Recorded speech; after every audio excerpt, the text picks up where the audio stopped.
All right, hello and welcome. We're back with more Apollo Justice Ace Attorney Trilogy. We just finished episode 2 of Phoenix Wright Ace Attorney Dual Destinies, which was this one here. And now we are going to get into, instead of jumping into episode 3, which is Turnabout Academy, we're actually going to do what was later released as a DLC when this was originally a 3DS game.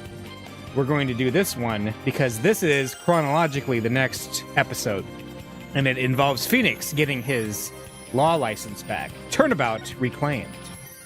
Let's go.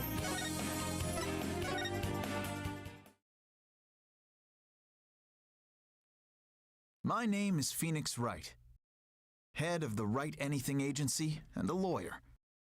Although I was doing something else entirely for a while there.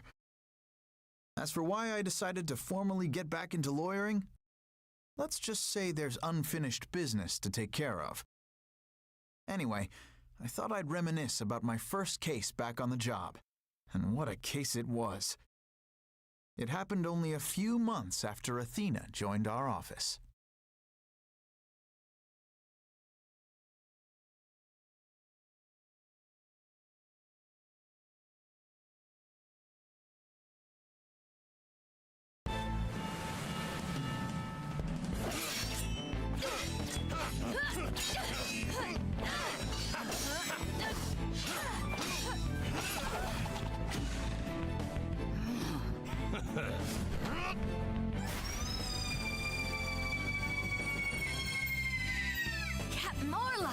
Ye made it just in time.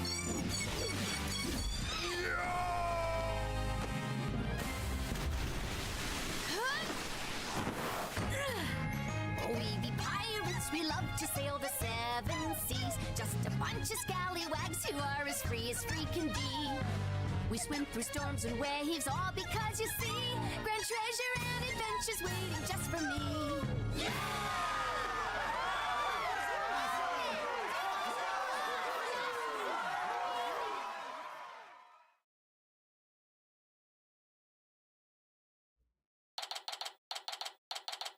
All right, July 20th, 12:37 p.m. at the Wright Anything Agency. Today is my first day back on the job as a lawyer.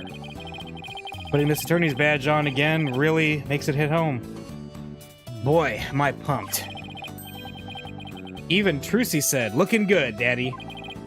So, Athena, out of all the Phoenix Wright case intros, that is definitely one of them. I'm glad you appreciated it. What do you think of the old attorney's badge? Wow! This ship-shape aquarium show is great! I can't get enough of it. Athena? I still can't believe they showed the Swashbuckler Spectacular on TV. Good thing I recorded this. Now, who's ready for another viewing? You've already watched it 5 times. Let's watch something else now. How can you even suggest such a thing? This show is therapeutic. Boss here, asking you guys a question. What's so therapeutic about watching a killer whale? What? Don't you know anything? Animal-assisted therapy is an established psychiatric treatment. You're kidding. That kind of thing really exists? It's a real thing. I've been to the aquarium myself to try it, and it really helps. I still go there every now and then to further my psychological studies. The last time I went, I saw a dolphin and an orca swimming around together. It was so... Hey, do you two think you could quit goofing off and do some work for a change? Work? We've already cleaned the toilet twice each. Hey, wait a minute. Is that your badge I see? Wow, congrats on getting your attorney's badge back, boss. Thanks. Starting today, I'm officially a lawyer again. Sheesh, took him long enough to notice. Gee, Mr. Wright, with that badge on, you suddenly look so capable. Thanks? It's not like I was some lazy bum, you know. But what made you suddenly so fired up to get your badge back anyway? Well, I made a promise to a certain someone. An important promise. What could be so important? Anyway, we have 3 lawyers now, so we better start taking on lots and lots of work. I'm all for that. Let's get this agency hopping. Well, we have plenty of enthusiasm. All we need now are some clients.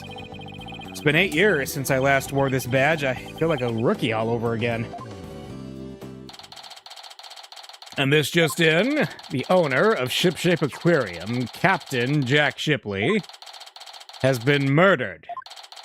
The suspect in the case is reportedly already in custody inside the aquarium. Isn't that the aquarium we were just watching, Athena? It is! I can't believe it! A murder at Shipshape Aquarium? But I love that place! We need to get to the bottom of this. Really? I guess I'm in luck then. I need Phoenix Wright to save my friend. Who in the world is this? Are you a client? Wait, that costume. It looks just like... I've got it. You must work at Shipshape Aquarium. That's right. You minnow it. I'm Sasha Buckler. I perform like an agile catfish in our pirate show. It'll blowfish your mind. Oh boy. Minnow, blowfish. Those puns floundered a bit. Yep. I'm just gonna end the stream now. No, okay. I figured out the client's identity. Chalk one up for analytical psychology. My friend is under suspicion of murder, so I really need some help. That's why I've got to find this Phoenix Wright guy. Well, I'm Phoenix Wright. And this is Apollo Justice and Athena Sykes. They're lawyers too. If there's anything you need, all you have to do is ask. Same goes for me too, Miss Buckler. Haha, just call me Sasha. And I'll call you all by your first names too, if that's all right. Phoenix, Apollo, Athena, you have to help me. Please, save my friend. I guess we better start by asking her more about her defense request. Miss Buckler, Sasha, could you tell us more about why you need our help? My friend is suspected of murdering the captain of Shipshape Aquarium. Captain? I thought the victim was the owner of the aquarium. Yeah, well, our aquarium has a pirate ship theme. That's why we call the owner the captain. We call the employees crew, too. That's a pretty unusual aquarium you've got there. Anyway, one of our crew members, my friend, is being suspected of the captain's murder. They've already decided she's guilty. I think they're going to give her the death penalty. What? What happened to due process? My friend is as sweet and gentle as a whale shark. She wouldn't hurt a guppy. I know there's no way she murdered anyone, but they won't believe me. With a name like Wright, I figure you'd be able to help me. Set them straight. Wait a minute. Don't tell me she picked you all because of a bad pun. Ouch. I see my reputation doesn't precede me. But seriously, my name can't be the real reason she's here. Why request me? What's the real reason you picked me, Sasha? Well, to be honest, I asked a whole slew of lawyers, but they all refused. They said stuff like, there's no merit to taking your case, or I'm not sure I can help. They're all as cool as sharks, with hearts punier than weight bait. Oh, I can really feel Sasha's frustration. With nobody on her side, she must feel all alone. But helping people like her is the whole reason I became a lawyer in the first place. And then I heard about a lawyer named Phoenix Wright. They say he defends clients to the end, no matter how bleak the circumstances. I guess my reputation does precede me. Not sure how well-deserved it is, though. I thought to myself, if anybody can save my friend, it's you, Phoenix. Quite a tall order there for a man who just got his badge back. But I don't want to let Sasha down, or her friend. Let's help her, Mr. Wright. Let's save her friend. That's just what I was thinking. Sasha, we will accept your case. You will? Oh, thank you. You're a lifesaver. Literally. Oh, no time to stand around and mullet over things. Oh, come on. I want you to meet my friend right away. Come to Shipshape Aquarium with me. You got it. And I'll go too. Sorry, but I need you to stay here and keep an eye on the office until Trucy gets back. You never know when a new client might stop by. So come, I'm the one who has to stay behind. Thanks a million, Apollo. Well, ladies, let's move to the aquarium, shall we? Anything to say, Apollo? What did we do? So what do you think about this case, Apollo? The murder of the owner of Shipshape Aquarium. I can't think with you looking at me so expectantly. I don't really have any ideas. Sorry, I'm not any help. But you are a help. As long as you're the one playing officer, you're fine. Hey, there's Apollo's favorite word. I think I'll say it a few times too. I'm fine. I'm fine. Are you two making fun of me? Who, us? Of course not. Just shaking your chain a little. Any ideas? So any ideas for us? Well, I think you should give that swashbuckler video a glance. Starting to become a fan too, huh? I knew you'd like it if you gave it a chance. It's not so much that. I just thought it might give you some leads, seeing as it's the scene of the crime and all. That's a good idea. I'll take a look when I get a second. I've got nothing better to do, so maybe I'll watch it a few times myself. Apollo, please try to find something better to do. Hey, Apollo.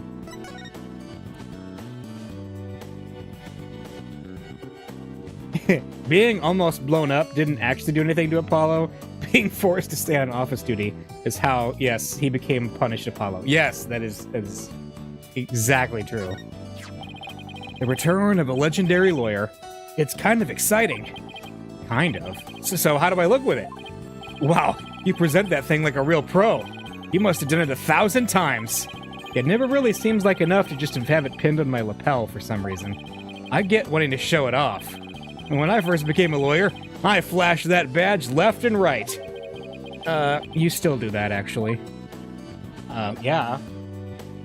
That's what you do with an attorney's badge. You present it to everybody. Alright, Shipshape Aquarium. July 20th. Shipshape Aquarium. Aqua Tunnel. Well, this is cool looking.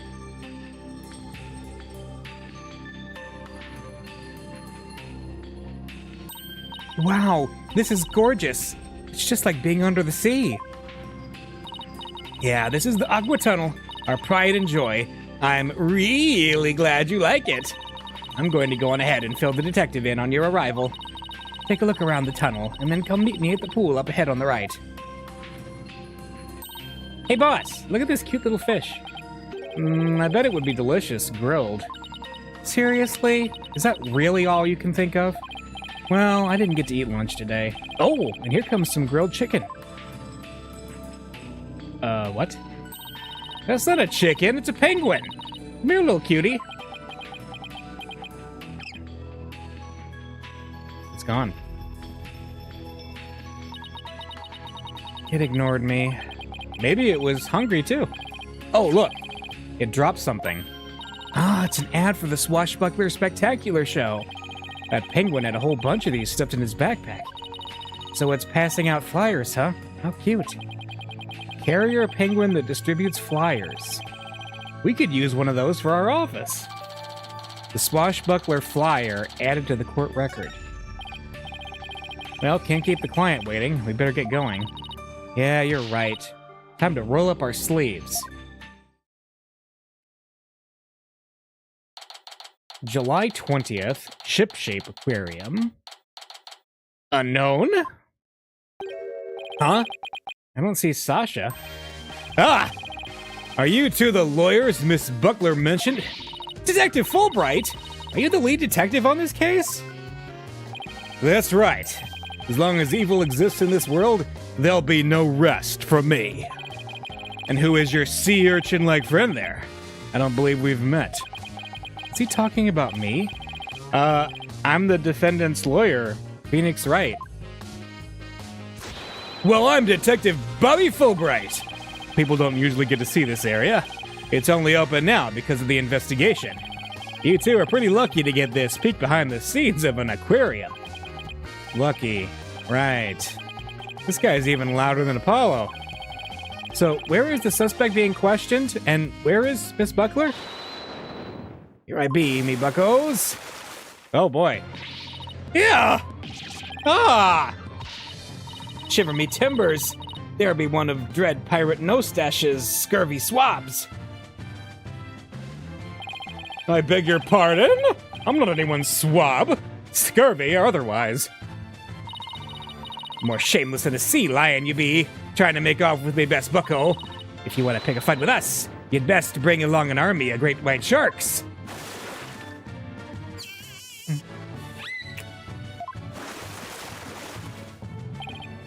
Sasha, what's going on here? Let me introduce you. This is the friend I was telling you about. Her name is Aura Shipley. But she only responds to Orla, so that's what people call her. I'm her trainer. She's the suspect of the murder, but she'd never hurt anybody. She's the suspect? Yeah, and thank goodness you came before they put her down. I'm really grateful to you two of you. I just know you'll save Orla. What? Don't tell me you didn't even know who your client was. An orca? The suspect? Our client is an orca? Is this for real? Well, I think we've just hit peak Phoenix Wright. I don't think it'll get any more ridiculous than this. Oh, did I forgot to mention that? Oopsie. That's one very big oopsie.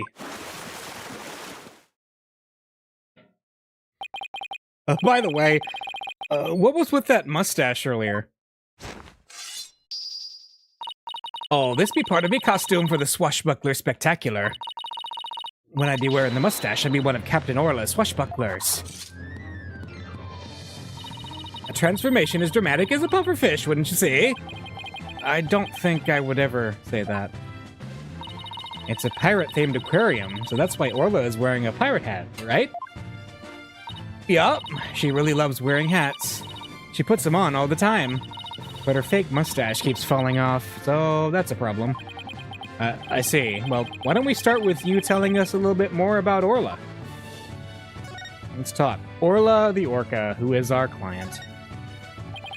So, you're really serious about me defending Orla? Of course I am! You're the only one who can do it, Phoenix! I heard you once question an animal during a trial, and that got your client off the hook. We're Phoenix Wright quiz out there. Which case was that? No way.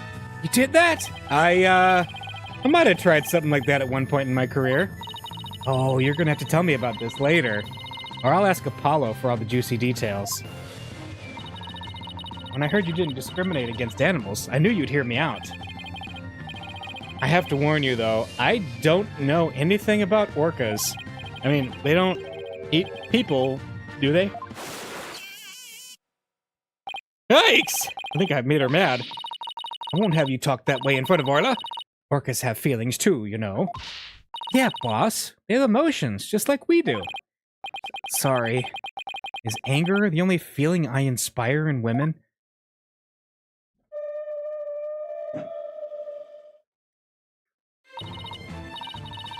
Don't worry. She says she forgives you.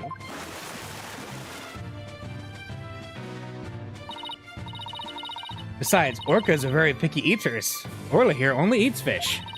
The captain went to feed Orla this morning, and then he was found dead in this very room. Could you tell us more about his death?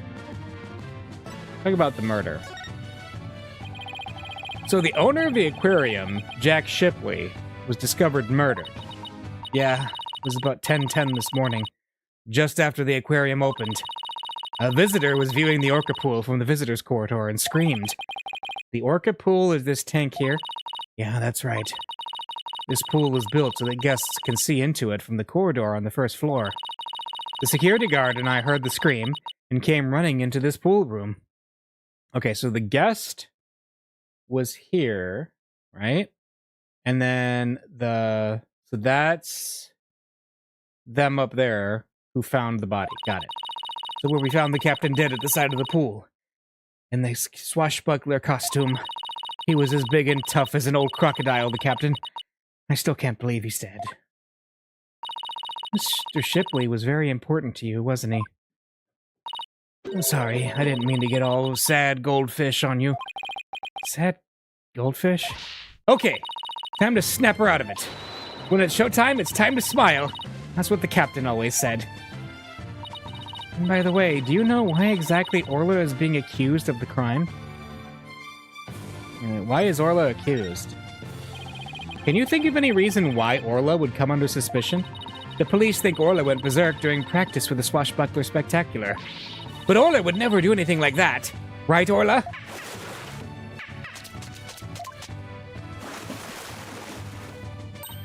Aw, just look at that face. Isn't she adorable? The charges just have to be false. I hate to break it to you, but the police don't usually base their decisions on cuteness. That's right. We base them on facts. Take a look at this. A photo of the victim, huh? He's got a wound on his head. Very perceptive. The victim and the orca were the only ones here. What's more, we couldn't find a weapon of any kind around. Photo of the body. Crime scene photo taken in the orca pool room. It's hard to make out the details of the body. So what's the theory on how Orla supposedly killed the victim? They say orcas sometimes kill their prey by ramming him into them underwater. We believe this orca did just that by pulling the victim into this 65-foot pool and then ramming him while they were in the water. Without any suspects besides Orla, this could be one tough case. Orca pool diagram added to the court record. All right, a cross-section view of the first and second floor sections of the orca pool. The pool is about 65 feet deep. That's good to know. No official autopsy's been ordered, but an orca attack makes sense. Why hasn't one been ordered? Accidental death due to a failure to exercise proper oversight over an animal. The medical examiner said it wasn't a homicide, so we don't need an autopsy. So Orla's gonna be put down without a proper investigation? That isn't fair. That's nothing short of police negligence, Detective Fulbright. The incident wasn't determined a homicide. There's nothing we can do, Miss Sykes. Ordinarily, the owner of the aquarium would be held responsible for the oversight failure, but the owner is the victim himself. So all we can do is hold the orca responsible. Phoenix, isn't there anything you can do? You're gonna put Orla down! Sasha and Orla are depending on me. I want to do everything I can to help them. But how do I help an orca? Wait. Yes, I can do this. Find the real killer, defend Orla in court, or set Orla free. Free Orla? Find the real killer. I'll find the real killer. Oh, thank you, Phoenix. And I'll do everything I can to help you.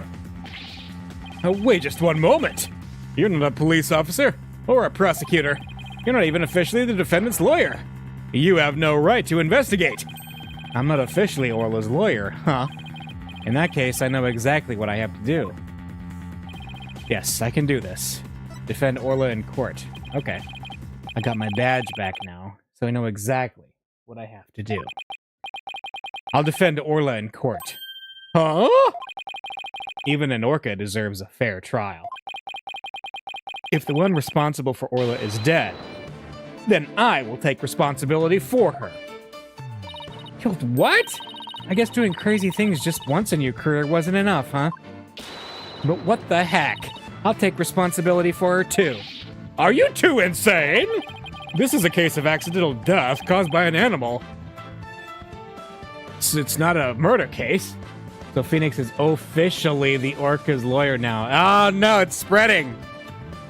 No! With no evidence of foul play, this case will never go to court. Then let's investigate the crime scene. If we can prove this was a murder, we might be able to take it to trial. And then Orla would certainly need the help of a few good lawyers. I guess so. But whoever's ever heard of a trial for a killer whale? Just because it's never been done before doesn't mean we can't do it now. But, please, Detective Fulbright, for justice's sake. The police have determined that an animal that has harmed a human should be put down. But I don't know for sure that was a just decision. If your sense of justice compels you to take on the defense of this animal, then my sense of justice tells me to let this case be re-examined for possible merit. You mean it? Really? That's fantastic. You're not such a bad guy after all, Detective Fulbright. Just remember, this case hasn't been officially recognized as a homicide yet. I'll get in touch with the prosecutor's office, but I'm not making any promises. Anyway, I better be off. Good guy Fulbright. You two are our lifeboat. I'll be right here if you need me. Thanks. I've got a feeling we'll really need your help with this investigation. We're still not sure if it'll go to trial, but as Orla's lawyers, we'll do everything we can. To get this case into court, we'll need a prosecutor to make an indictment. So we have to find enough evidence to prove it's a criminal case. There just has to be something that shows the culprit was somebody other than Orla. Detective Fulbright said there were no weapons in the area, other than her. So we'd better look for something to prove him wrong. I'd better make a note of that so I don't forget.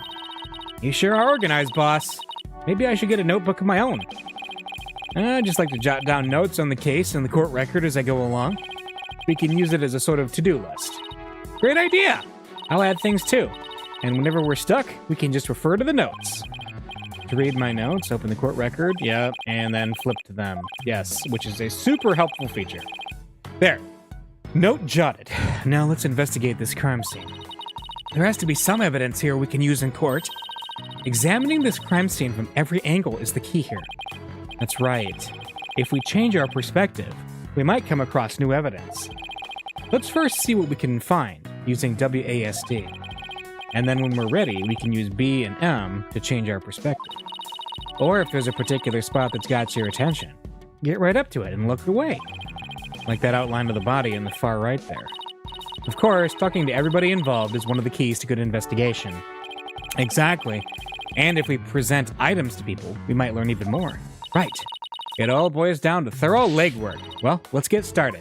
Of course, that was a nice lengthy intro for those who might have jumped in with this case for some reason, rather than actually playing the game. All right. Hey, Orla, or Sasha, look at my attorney's badge. Sorry, sea creatures are the only things I know anything about. That's all right. Don't worry about it. Gee, I didn't mean to put her in a funk. You know anything about let's look at this real here. A brand new stage show. Captain Orla has a new rival featuring the dashing red stash with a fluttering red scarf. Who will obtain the gold coins hidden in the Skull Rock? Okay. And then, of course, that's Jack Shipley, who is the murder victim. So that's interesting. Okay, so that's Orla, that's Shipley, and then this is Shipley's body. Oh, note the gold coins that are from Skull Rock. I'm in the mountains. Internet is not good. Well, that happens sometimes in the mountains, but I'm glad you're here anyway. And he's got a mark on his head. I can't tell if that little mark there is just his hair or if there's like a cut on it. It almost looks like a cut. And we got his scarf, because as featured here, the dashing red stash with a fluttering red scarf. So he had a red scarf. And then he has his gold coins. So these two are definitely connected. And he's got an anchor necklace. Does he have that in the picture? He doesn't have the anchor necklace in the picture. What about, do we have his actual profile? Court record. Yeah, Captain Jack Shipley, age 57, the owner of Ship-Shape Aquarium. He was found dead in the orca pool. Got it. Orla, age unknown, the orca accused of murder. The Aura is her real name. People like to call her Orla. She is Sasha's best friend. Right. Okay. And then we have also Sasha Buckler, an orca trainer and performer in the Swashbuckler Spectacular. She appears to be best friends with Orla. Got it. Bobby Fulbright. Yeah. Trucy. Why is Trucy? We haven't even seen Trucy yet. And then, yeah, Apollo and Athena. Got it. Okay. Let's talk to... no, we can't talk to her. Does she know about this flyer? Do you too want to be in the Swashbuckler Spectacular? Do you have regular people who participate? Of course! We even have a special tour for people who want to be in it. What roles would we play if we said yes? Let's see... The roles of a blue seahorse and a yellow sea slug are available. Judging by the colors, I must be the seahorse. And I'm the sea slug? No way! I won't do it! But sea slugs are all fluttery and beautiful, Athena. They're... beautiful? In that case, I'll do it! Her mind is pretty much an open book. I hope we can do a show together someday. Hey, she just grabbed that. That's the same thing that he had around his neck. Wonder what that is. Let's see. Photo of the body. Sorry. Okay. You have nothing to say about the body. What about the orca pool? So we know for sure that we have the orca pool with the dead body was found. So... Alright, she has nothing to say about the orca pool, so I guess we should start looking around the room. There's our client. Is that show makeup above Orla's eye? That's right. It's a starfish. Kind of makes her look like a punk rockin' pirate, don't you think? A punk rock pirate killer whale? It's official. Society's on the road to ruin. Phoenix officially not a fan of punk rock. Well, I think Orla is one hot rockfish. Speaking of rockin', how do you get Orla to do what you want during the show? I give her signals with this whistle. Aha, it's a whistle. So... Interestingly, if that's the whistle too, then he had a whistle on him when he was murdered.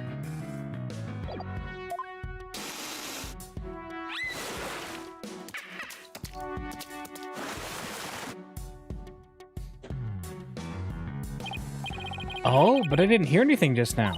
The sound's out of the range of human hearing, just like a dog whistle. Orcas have better hearing than people do. They can even hear the whistle underwater. That's so cool. I wish I could give commands to Orla. Anybody can do that. All they'd have to do is learn the signals. Here, Athena, you can have one of our whistles. Consider it a present.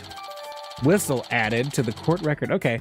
A whistle for issuing instructions to Orla. Anyone can use one to command her as long as they know the right signals. That is interesting. Gee, thanks. As for the actual commands, I'm afraid I can't teach them to you. They're top secret. Alright. What is that? There's a piece of meat and a plastic hoop suspended from the ceiling. Talk about a clashy decor. I guess Orla really likes meat. Who knew they fed her such large chunks, though? All orcas are carnivores. You knew that, right? Of course, silly. And I love meat, too. Protein is your body's basic building block, after all. But that meat is made out of rubber. I doubt Orla could really eat it, even if she wanted to. You mean to tell me she jumps all the way up there and doesn't get a reward? The poor girl. After all that effort. I don't think Orla is as dumb as you think she is. Alright.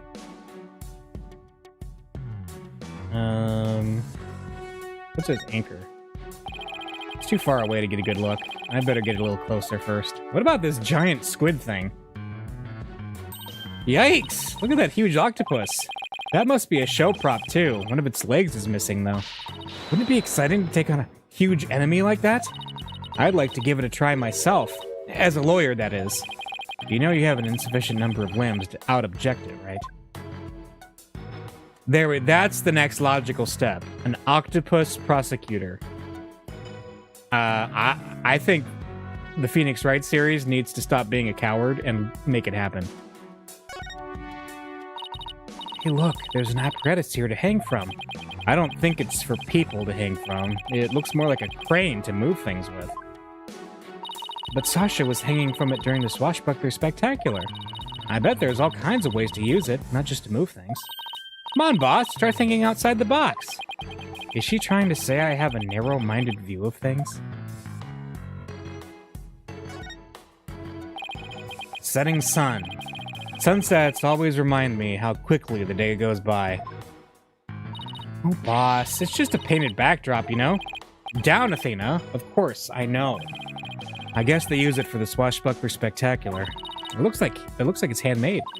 Oh, I just got an idea. Why don't we make our own not guilty backdrop and present it to the judge when things aren't going our way? No, we put psychological pressure on the judge by hanging it behind the defendant. I almost want to see how the judge would respond to that. I think it would actually be very effective. Alright, let's pop over here. Oh, what's this? Oh look, there's a ball in the water. Is that another prop for the show? That's one of Orla's toys. She plays volleyball with it. It's usually in the bin. I guess I must have forgotten to put it away yesterday. Wow, I wish I could play volleyball with Orla. You have as much fight in you as a mean old lobster. I like it. There aren't many people who want to be on the receiving end of Orla's fastball. Her fastball? Yeah, she likes to be naughty and slam the ball into things around the pool. You should hear the sound that ball makes when it crashes into stuff. Well, maybe some other time. She suddenly went from fighting lobster to reluctant hermit crab.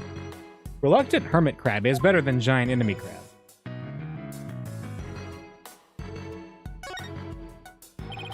Orla's not gonna notice me from here. I better move around to the front. Okay, so... the main attraction is probably... Well, there's... What? A shark cannon? Hang on a second. Hey, there's a cannon in the shape of a shark. I'd love to try firing that thing. Boom! Are these cannonballs supposed to look like fish eggs or something? But why fish eggs? Why not baby sharks? Think about how crazy it'd be to have sharks go flying through the air. Watch the thrilling life-or-death struggle as the little tykes fight to stay alive out of water. I can see it now. The drama, the mayhem, the whirlwind of teeth. A tornado of sharks? Not even Hollywood could conjure up something that insane. Honestly, I'm glad they went with that and not... Actually, I think this was before Baby Shark when this game came out, so... Those who had kids of a certain age at that time know exactly what I'm talking about. Actually, those kind of look like the Dragon Balls, but they're just turned in the opposite direction. Maybe we can get 7 of them and make a wish.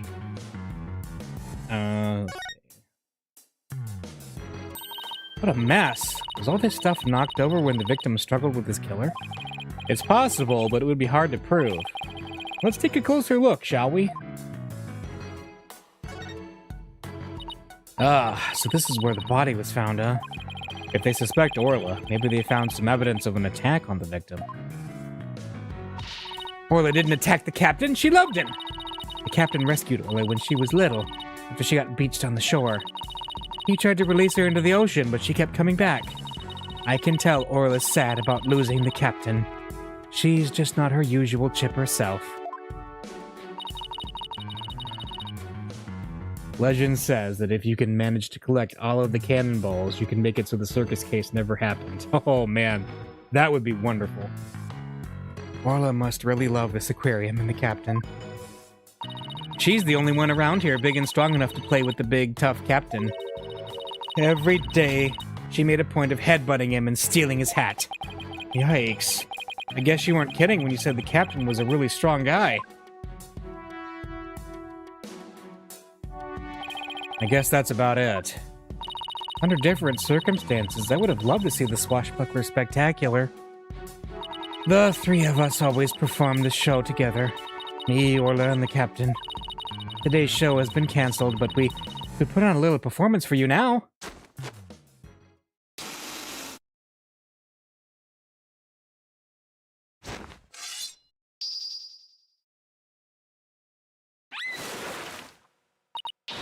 We be Captain Orla's swashbucklers, me buckos. We love to sail the 7 seas. We've come to rout that mangy blackguard, dread pirate No Stash. Avast, there he be, No Stash himself, prepare to feed the fish. Am I playing the role of No Stash? Well, Sasha has a stash and you don't, so I guess so. Hit him with your water cannon, Captain, and spare no quarter.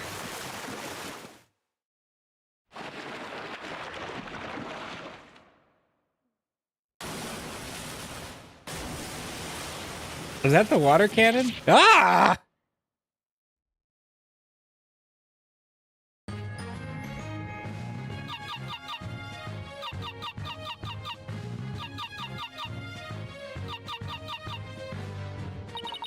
We swim through storms and waves, all because, you see, grand treasure and adventures waiting just for me. Wow, that was awesome. Your performance packed quite a wallop. Yeah, I, for one, feel like I took quite a beating. Sorry about that. Can't have a show without a bad guy role, right? But a singing orca, huh? It must have been tough to train her to do that. That's Orla's best trick. She can only sing one song, though. Well, she still got one up on a pianist who can't play even one song. Who could that be, Phoenix? Well, now that we've had a taste of the show, we better do some more investigating. Good idea! Let's go to the Aqua Tunnel. And we've already talked to Sasha about everything, so let's go back to the Aqua Tunnel. July 20th, Ship-Shape Aquarium, Aqua Tunnel. So, you all done investigating the pool already? We had a good look around, but now we're moving on to other areas. How is the police investigation going? Did you, say, for example, find any other suspects besides Orla? Wouldn't that be fortunate for you if we did? But no, I'm afraid not. And even more unfortunate for you. I'm afraid we found decisive evidence of the orca's guilt. What? Please, tell us more, Detective. Now let's talk. Proof the orca did it. So what's this decisive evidence? Don't hold out on us now, Detective Fulbright. I'm very sorry, but I can't share classified information with the defense. Especially not security footage that shows the moment the orca attacked the victim. Yup, I'm to personally see to it that this baby stays safe. It will never leave my side. Excuse me, but there's a call for you, Detective. I'll be right there. Sorry, guys. You know how it is. Well, he never said that he wouldn't leave its side, I guess. Now let's sneak a peek. How very gumshoeish of you. What the... Is this supposed to be the moment Orla attacked the victim? Security footage added to the court record. Okay. This little bit of footage doesn't prove anything. I agree. I believe in Orla and Sasha. Let's continue with our investigation. Can we look at it again? Okay, so... That must be the witness, who was the guest. That's the skull! I can tell. That's the skull. And Orla is ramming it, and... Is that a cloud of blood coming out because of the water? Like, was the captain in there? Good idea. Huh? There's a sticker on the camera that says, "Return to the Pub O' Danger." Guess somebody there manages the cameras? Let's check it out later. Sorry about that. Prosecutor Blackquill called to remind me to go feed Taka. So where were we? Oh, that's right. You two got any more questions for me? No, we're good. Thank you for leaking all of your info. Hey, you want to look at my badge? So that's your symbol of justice, is it? Well, this is mine! Wow, he can whip that badge out pretty fast. We can top that. Take this. 2 attorney's badges. Ah, no fair. 2 against 1. No fair. Your police badge is bigger and flashier. What? You dare call me unfair? Me? The very model of justice itself? Boss, I'd say we won this round. Athena, in this battle, there are no winners. Alright. Just a couple dudes whipping out their symbols of justice to each other. Nothing to see here. That's right. I think that's beautiful. Alright, security footage. I have nothing to say about that. If your lawyers have any metal, you'll find the answers for yourself. Alright. I'm guessing you're not going to have much to say to us. Can we... Well, we can't even look around. Okay. Let's go to the Pub O'Danger, I guess. Huh, this is an interesting place. July 20th, Ship Shape Aquarium, Pub O'Danger. This looks like one of those hands-on exhibits. It has a real air of danger, don't you think? Well, the banner does say it's the Pub O'Danger. Let's see. According to the description, this room is a pub where pirates gather, explore and interact with sea creatures, actually feel the electricity of electric eels and feed real piranhas, experience the terror of the seas with these dangerous experiments. All those sound less like terror and more like torture to me. I'd like, thank you, to keep it down there, Blue Boy. I'm conducting an experiment. Do not disturb me, unless you wish to be zapped with an electric eel. My apologies, ma'am. Wow, she seems intense. Excuse me, but who are you? Before you ask others, shouldn't you give your name first? Basic manners, young lady. Oh, yes, of course. My name is... Never mind. I will simply call you Yellow Girl. It's easier that way. I am Norma de Plume. I am very interested in Ship Shape Aquarium, and I'm a frequent visitor here. But I don't want to be Yellow Girl. You think I want to be called Blue Boy? Let's just see what she has to say. Fun fact, Blue Boy was the Mega Man's nickname in, I think, Mega Man Legends. Hey you, look at my attorney's badge. I have no interest in looking at meaningless trifles. As a matter of fact, I have no interest in looking at you, Blue Boy. What? So now I'm a meaningless trifle, too? Alright. Hey, is that you in this footage? Because that sure looks like you. Don't thrust that under my nose! I won't watch it! Are you usually pretty photogenic, Mr. Plume? Of course I am. I've been compared to a movie star. It's a little wonder with my perfect makeup and stylish figure. Wouldn't you agree? She wants me to agree? Let's get a woman's opinion on this one. What? You're asking me? Well, let's see.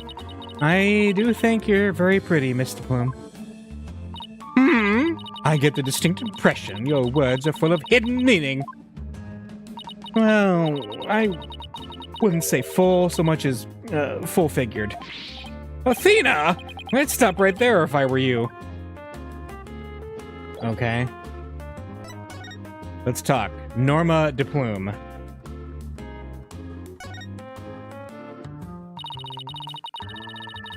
You say you're interested in the aquarium, but you don't look like a staff member.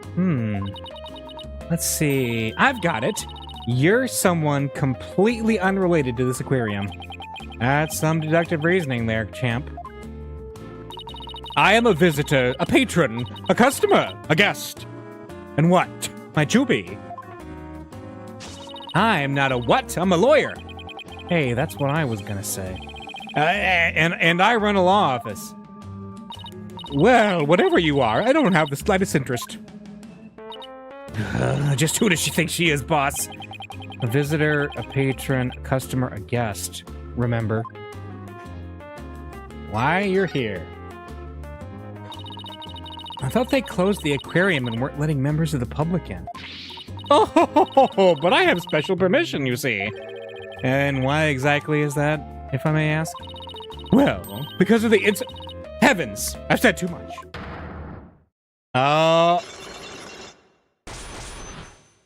Hey, it's back. Remember this? Cyclops. Huh? Psychedelic rock? Cyborg clocks? What?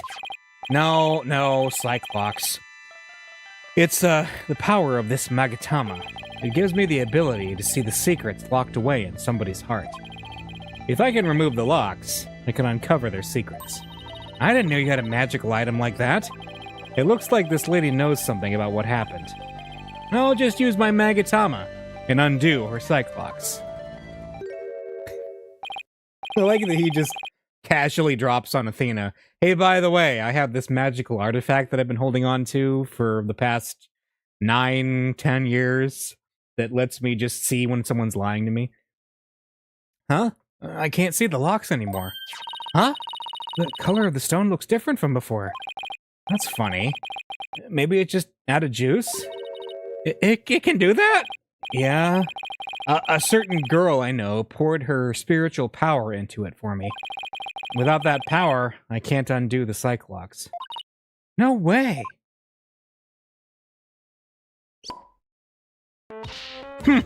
Why do I have to keep quiet about it anyway?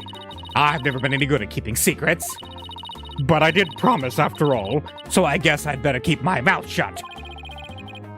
Who did you promise what to? No comment! Now, go away. Just when I thought we could find out more about the case. Let's go try to find some other way. I'm sure we'll find something. Alright. I guess I need to go get a new USB charger for my Magatama. Hang on. Let's check the handy-dandy notes. Look for a murder weapon, huh? Well, it's not actually letting me look around here, so let's go back to the orchid. You got anything to talk about? No. Guess we already checked this out, but no harm in giving it another look. Okay, so that's a not-so-subtle way of saying we've already looked at everything here. Anything in the aqua tunnel, maybe? July 20th, Ship-Shape Aquarium. Aqua tunnel. Whenever the date updates, you know something new is about to happen. Hey, Detective Fulbright's gone. Looks like the police investigation is over, too. That's too bad. I was hoping to get a little more out of him. Yo, yo, yo, ho, ho! Cleaner? Nuh-uh. Feeder? That's right. Yo, girl, why are you hiding from me? I'm searching all around like this be a bad dream. Is that somebody rapping? Rifle, you sometimes you make me so mad, but now that you're gone, I'm just so sad. Yo, Rifle, just come back to me. We can be together and sing Cree, Cree, Cree. What's with this guy rapping and making strange bird sounds? Yikes! Who's there? You didn't hear me rapping, did you? Yeah, well, maybe. Oh, look, just do me a favor and pretend you didn't hear nothing. Fine by us, and who might you be? I'm Marlon Rhymes. I'm an animal keeper here, but the aquarium is already closed today. At least, I'm pretty sure it is. Pretty sure? You don't sound too certain. Oh, are you new here or something? Yo, yeah, that's right. Pretty good guess. So, who are you guys? I'm Phoenix Wright. And I'm Athena Sykes. We're lawyers, and we're going to represent Orla. By taking your case to court and proving she's innocent. Are you serious? You want to defend an orca in court? Oh, but if you're here for Orla, that must make you friend of Sasha's. Sorry if I came across rude. Sounds like he's friends with Sasha. Sometimes when I'm by myself, I like to rap to pass the time. Especially when I'm around the animals I love. Oh, I love animals too. Especially marine creatures like dolphins. I like marine creatures too, but just the ones you can eat. Yeah, well, people who like animals are good people. That's what I always say. If there's anything I can do for you too, just say the word. I just started working here though, so I don't know how much help I can be. Mr. Rhymes seems pretty friendly. Yeah, friendly and agreeable. Alright. Mr. Rhymes, look at my badge. I'm new here, so I don't know. I don't really think being new here has anything to do with it in this instance. Okay. Do you know about the whistles? Nope. What about the swashbuckler flyer? With this flyer, you can get a penguin sleep mask the next time you come in. Oh yeah? That'd be nice, especially if it's free. That'd be perfect for taking a nap at the office after going for a run or something. I prefer you didn't take naps at the office, actually. Yeah, I feel you. Sometimes I fall asleep when I'm feeding the animals. I guess only a newbie can truly understand the feelings of another newbie. Hehe, we're kindred spirits, my sister. Kindred spirits. Two peas in a pod. Birds of a feather. I suddenly feel so alone. Alright, photo of the body? Nope. Got nothing to say about that. Orchid pool. Were you one of the ones who found the body? Whistle. New here? No. Nothing to say. What about the security footage? Alright, let's talk normal then. Marlon rhymes about the murder of a rifle. Let's talk about Marlon. So what exactly do you do here as an animal keeper? Mainly I clean the place and feed the animals. Wiping all the glass takes forever. That's a lot of glass to wipe down, he's right. Yep, that is a lot. I can imagine. This tunnel alone must take most of the day. I also prep the food the animals eat. That's the hardest part of all. You mean it's really difficult to get the hang of? Nah, I mean, I'm a vegetarian, so cutting fish and meat and stuff keeps me out. Now there's something I never expected to hear from a pirate. About the murder. Do you know anything about the incident that took place this morning? Yeah, one of our guests saw what happened and started screaming. I came running, but by the time I got there, I couldn't see the orca or the captain. Speaking of the captain, what was he like? Like a strong captain who can turn a wild bunch of ruffians into some great pirates. He always treated us fairly and equally. Human and fish alike. That were the real deal, man. Hey, what are you crying for? I'm not crying. It's just, I can feel your heart crying, that's all. Girl, what you talking about? I'm not crying either. I guess I won't mention that his eyes are puffier than a pair of pufferfish. I bet Sasha and our vet Dr. Crab are even more upset by his death. Vet? This aquarium has a resident vet?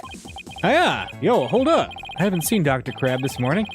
Staff are supposed to stay put. The night shift has been on duty since last night, but they won't let us go home. Sasha even had to get special permission to go out looking for a lawyer this morning. We haven't seen anybody who looks like a vet. Talk about rifle.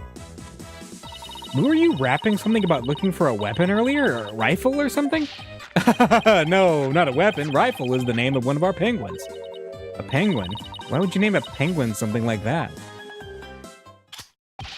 Ahoy! Yo! Yo! Yo ho ho!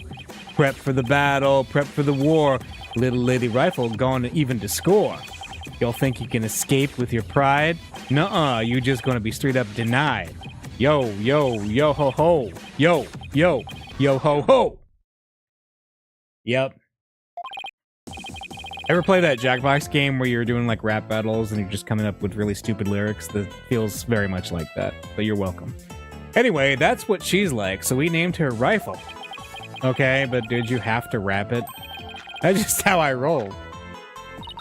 Does Rifle wear a backpack by any chance? Yeah, that's the one. So you've seen her, huh?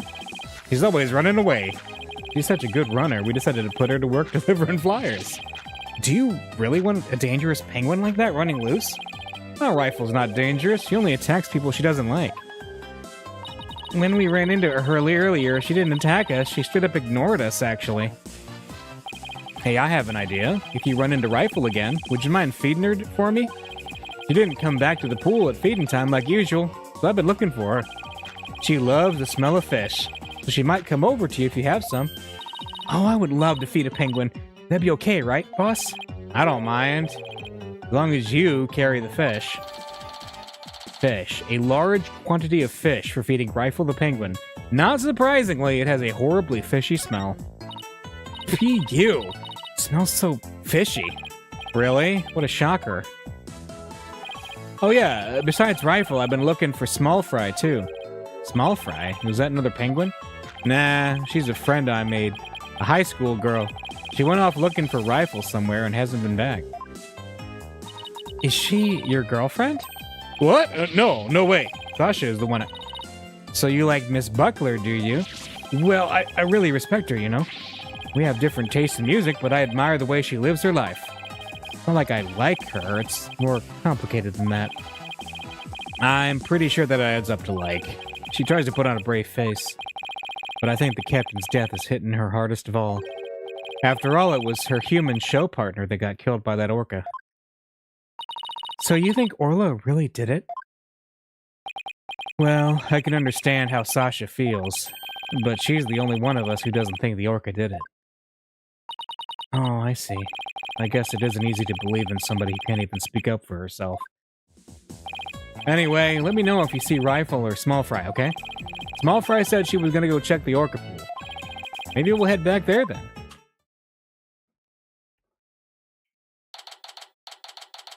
July 20th, Ship Shape Aquarium, Orca Pool. Huh? There's something on the left side of the pool that wasn't there before. I see it. It looks like an electronic sword? Hey, you're back! Hi, Sasha. What's with this strange sword here? Oh, that's a walkie-talkie. It's probably Rifle's. Rifle can use a walkie-talkie? She's always running away, so we attached a walkie-talkie to her. If we hear the sounds around her, we can usually guess where she is. But not if she drops the walkie-talkie on the floor. Every member of the crew has one too, so we can communicate back and forth. We can even use them to broadcast to specific parts of the aquarium. Cool, huh? Walkie-talkie added to the court record. Alright. Well, if Rifle's walkie-talkie is here, then Rifle might still be here too. Rifle! Come out, wherever you are! Ah, we got jump scared by an orca. Are you okay? You have to be careful around pools, you might slip right in. I'm more afraid of my heart jumping right out. Hey, who's that riding on Orla? Isn't that Rifle? Hey, you're right. Come here, Rifle. Ah, she ignored me again. Why doesn't that penguin like me? Ah! Now you've scared Rifle away with all that yelling. Well, I'm not giving up. I'll make that penguin like me if it's the last thing I do. Hey, get back here, you little pipsqueak!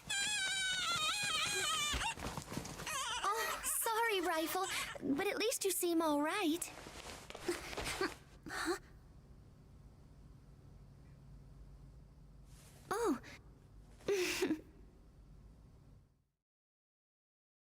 Well, look who it is. Hey, it's Pearls?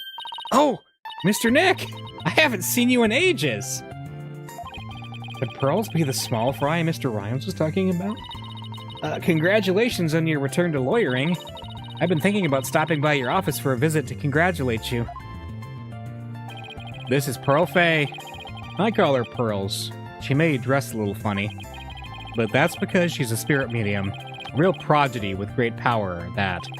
I've known her since she was little, and she sometimes comes to the office to visit. She's just a little older than Trucy, so she's been like a big sister to her. I guess everyone here knows Mr. Nick then. He's such a nice guy, don't you think? So she got added to the court record? No, she has not been added to the court record yet. Okay. Is she trying to be my big sister too now? Alright, Pearl, let's talk to you. What are you doing here, Pearls? My summer camp's here on a field trip. I'd never been to such a big aquarium before, so I was really looking forward to it. But then that incident happened, and the police just finished questioning me. Oh, I see. Mr. Nick, who is that lady next to you? I'm Athena Sykes. I'm a new lawyer at the Write Anything Agency. Oh, how do you do? My name's Pearl Fay. My cousin and my friends call me Pearly. Pearly it is, then. Nice to meet you. So, how did the two of you meet? Well, you know how I used to travel to Europe to study their legal system, Pearls? I met Athena on one of those trips. Meeting Athena. So tell me more about how the two of you met in Europe. Hey, I thought I was supposed to be asking the questions here. A long time ago, Mr. Wright helped me out of a difficult jam. That's when I started thinking about becoming a lawyer like him. So you're like her mentor, huh, Mr. Nick? Yeah, something like that, I guess. Mr. Wright is the whole reason I am who I am today. He was the one who told me my knowledge of psychology could help people in court. Gee, Mr. Nick, it looks like you've become a real adult since the last time I saw you. I've always been an adult the entire time I've known you, Pearls. Oh, would you look at that? Rifle loves you. She sure does seem to be attracted to Pearls. I'm so glad she likes me. penguins are so adorable, aren't they? I even bought myself a little penguin calendar here at the aquarium gift shop. I have it hanging from my bag already. Oh, how cute. A calendar in the shape of a penguin. That calendar is a real hit with all our female visitors. I even have one myself. But the rest of the staff think it's too cutesy. I guess it doesn't really fit the whole rough and tumble pirate image very well. But, why does this calendar smell kind of like fish? What do you mean, Mr. Nick? Please don't be rude. Uh-oh. I got Pearls mad. Calendar added to the court record. A penguin-shaped calendar that Pearls bought at the aquarium. It smells fishy for some reason. Okay. There she is, Pearl Face. So she's 17 in this game. Okay, a spirit medium in training. Her psychic powers are beyond question. Alright. Rifle. So you were looking for Rifle too? That's right. I was trying to help Mr. Marlin, the animal keeper. Come here, Rifle, come on. She went towards Orla instead. Why can't I get Rifle to like me? Maybe you should quit chasing after her with that scowl of yours? Mr. Nick, how could you speak to a lady so rudely? Uh-oh, I got Pearls mad. Again. Why don't you try to get Rifle to take some food from you? Oh, great idea. And I have just the thing to present her, too. Okay, so we're gonna present the fish. Rifle, I have a present for you. It's chock filled with love. Here you go. Hey, Orla ate my love-filled fish. At least it looks like she enjoyed it, though. I think Orla and I just had a bonding moment. Friendship blossoming with the exchange of some food. Oh, isn't it moving, Mr. Nick? I think moving might be going a bit far. Anyway, how did you get Rifle to come to you so easily, Pearls? I heard Rifle was attracted to the smell of fish. Mr. Nick, are you saying I smell like fish? Maybe just a little, yeah? I guess I need to change my clothes. That's odd. I wonder why Pearl smells like she's holding a bucket of fish. Orla doesn't usually want to eat at this time of day. And we've been giving her more food than normal at irregular meal times lately. Interesting. Orla's feeding habit. Is there something wrong with Orla's feeding habits lately? Yeah, something's weird. The new guy, Marlin, feeds all the other animals besides Orla. But the captain and I, our trainer, are responsible for feeding Orla. It was the captain's turn to feed Orla this morning. But Orla keeps coming to me and signaling she's still hungry. She wants my fish, chock filled with love. How long are you going to keep saying that?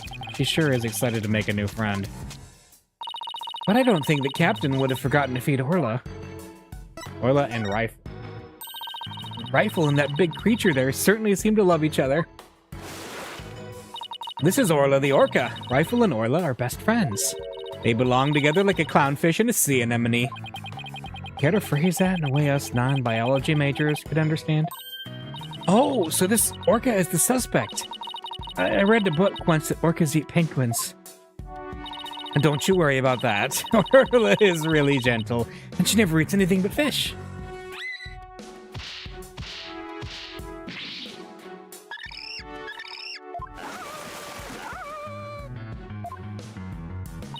She's an old sweetheart. As a matter of fact, she even tolerates Rifle picking on her. It's true. She does seem very gentle. She hardly seems like a killer whale. As lawyers, we have to do everything we can to save this beautiful, gentle creature. Wow, you're gonna defend her in court? She's quite the defendant, isn't she? She's the biggest defendant we've ever had, literally. Oh, Pearls, I have a big favor to ask.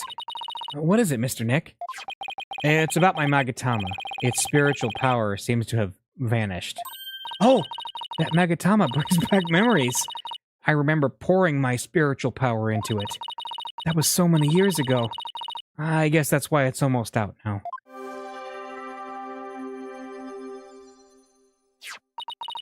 There you go, Mr. Nick. It should be fine now. Thank you, Pearls. Now I can break psych locks again. I'm glad I could help. Well, I think I'll go find Mr. Marlin now. I have to bring my rifle to him, or bring rifle to him. Okay, see you, Pearls. Thanks for charging my 10-year battery. Pearlie sure seems right at home at this aquarium. Yeah, you're right.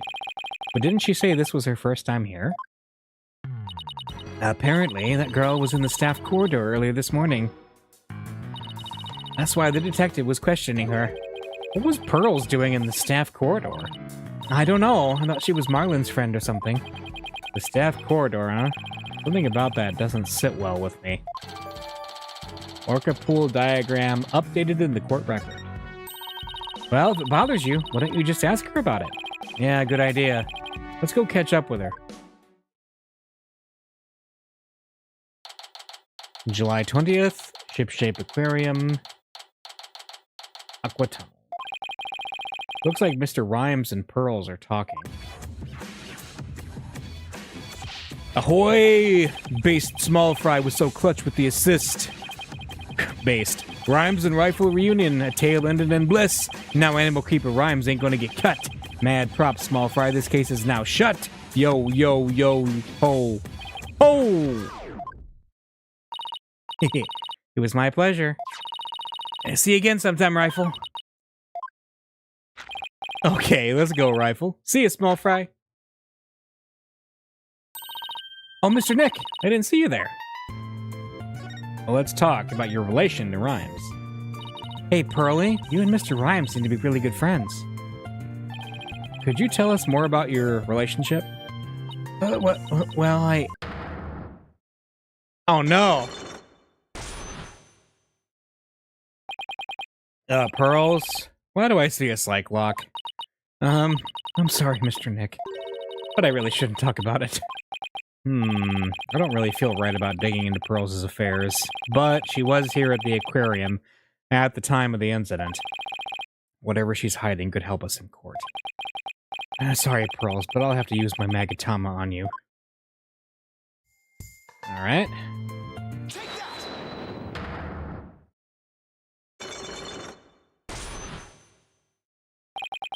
Psych lock. A lock on a person's heart that only I can see.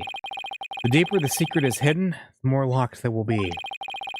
Pearls only has one lock, so I should be able to undo it fairly easily. But if I make a mistake, I'll be locked in a loop and won't be able to move forward. Okay, time to give it a try. Relation to Rhymes. Pearls, you have to tell me about your relationship with Mr. Rhymes. Relationship? There is no relationship between Mr. Marlin and me. We're just a visitor at the aquarium and an animal keeper at the aquarium, that's all. But there are areas where ordinary visitors at the aquarium don't get to go. You were here before the incident occurred, weren't you? In the staff corridor. Yes, that's right. But how did you know? Someone told me you were there. I got confused and went the wrong way. I didn't know it was a corridor just for the staff. But that's all it was, Mr. Nick. It didn't have anything to do with Mr. Marlin. Sounds reasonable. I guess I'd better move on to my next topic. Actually, there's something else I've been wondering about, Pearls. Why do you smell like fish? Fish? What makes you think I smell like fish? Well, there's a certain someone who convinced me it wasn't my imagination. It was the penguin. Rifle? She's apparently very attracted to the smell of fish. Rifle didn't want anything to do with Athena, even though she had a bunch of fish. So why then was Rifle so attracted to you, Pearls? I don't know. Looks like she's still not ready to talk about it. You had an object with you that smelled fishy too. In fact, I think this has something to do with your secret. The calendar. The fishy-smelling calendar has something to do with your secret, doesn't it, Pearls? I can't lie to you, Mr. Nick. I'll tell you about me and Mr. Marlin and about the calendar. Okay. Unlock successful.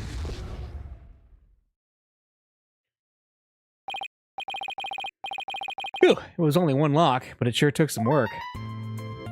Relation to Rhymes. Please tell me about your relationship with Mr. Rhymes. I became distracted by the gift shop. almost as soon as we got to the aquarium. Before I knew it, everyone else had moved on, and I got lost. I was so embarrassed to be lost at my age. Oh, Pearls. I know big, crowded places are hard for you. I sort of panicked and went down the wrong corridor. I ended up in the food prep room, and that's where I met Mr. Marlin. I really startled him when I called out. He jumped so much he startled me too, and I lost my balance and fell down. Oh, Mr. Nick, I spilled so many fish all over the floor. I guess that explains why you smell fishy. Pardon the pun. Yes, and my calendar fell off my bag and got buried in all the fish, too.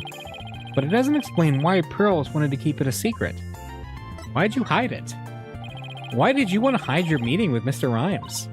Well, I didn't want him to get in trouble over feed sanitation regulations because of me. And Mr. Marlin said he didn't want anyone to know he was in the food prep room. Huh? Why not? What was he doing in there?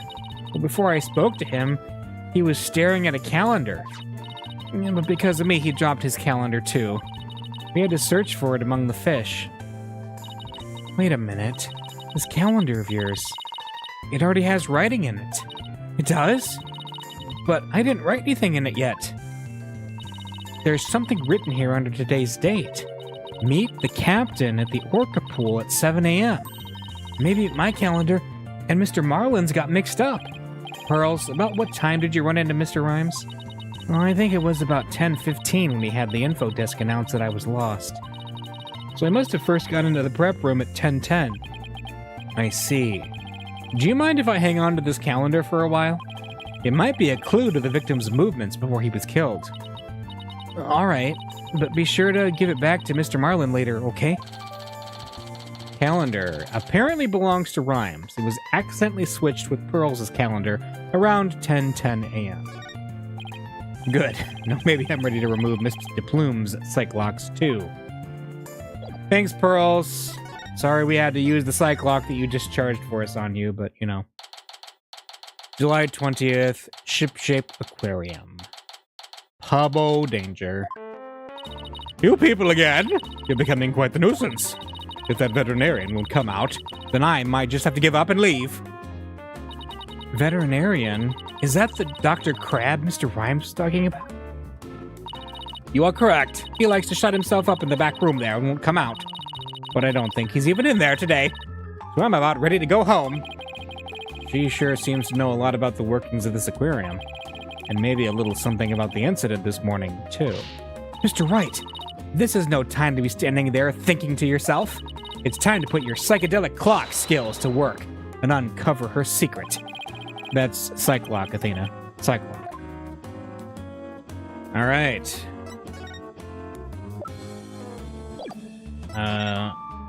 There.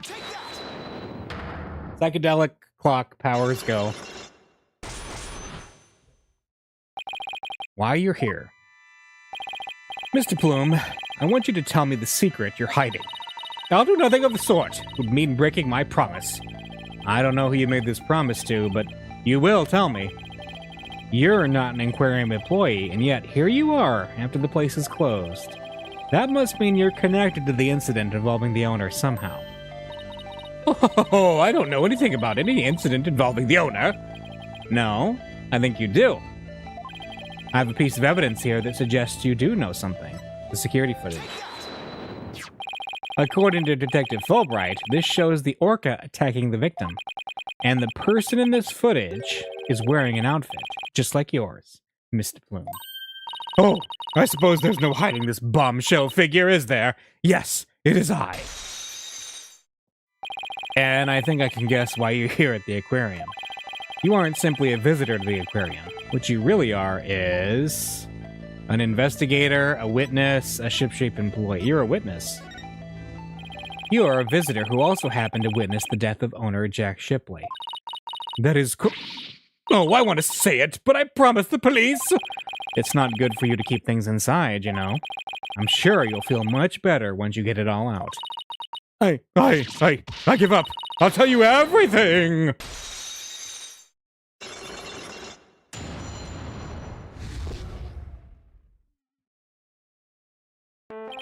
If she wanted to tell us this badly, why couldn't she have just done so from the top? I think anyone could agree that I held it in for as long as I could, but I couldn't be expected to withstand this commoner's badgering any longer. Please calm yourself, Mr. Plume. And that's top-class badgering to you? You are correct. I witnessed the killer whale's crime with my own eyes. You got a problem with that, Blue Boy? Boss, Mr. Plume's anger is so powerful, even I feel like I'm about to explode. You have to do something, quick! Please don't explode on me. What is she, a Electrode or a Voltorb? Why are you here? Could you start with telling me what you saw? I witnessed the very moment the killer whale attacked the victim. I told the police what I saw as well. I am the sort of person who simply can't resist until the truth is known. So both Mr. Plume's statement and the footage point to Orla's guilt. Pardon me, but you seem pretty pleased that you witnessed this incident. What? Pleased? Shame on you! Are you implying that I'm happy about an innocent man's death? No, of course not. I just don't get the sense that you were afraid of Orla. It's more like you were interested in her. Are you... I wasn't sure, but I was thinking that maybe... Are you perhaps one of my fans? Is that how you know? That I am the non-fiction writer Norma de Plume? Oh, that Norma de Plume. So, big fan, huh? No! I've never even heard of her. Well, now that you've figured me out, there's no sense in trying to hide who I am, I suppose. Talking to fans is part of a writer's duty, after all. Oh! But I'm not a fan, I tell you.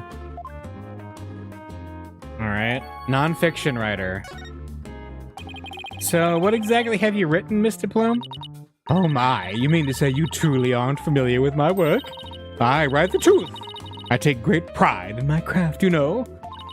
I've been gathering information on Orla the killer whale for a year now. I've been very worried about Orla's violent tendencies. And today, my concern was proven to be well justified. Orla isn't violent, she's a sweet and gentle soul. Oh, the moment you let your guard down with that killer whale. Chomp! Ship-Shape Aquarium has always denied the killer whale's violent streak, but it has been rumored to attack people. But rumors are just rumors. They aren't necessarily true.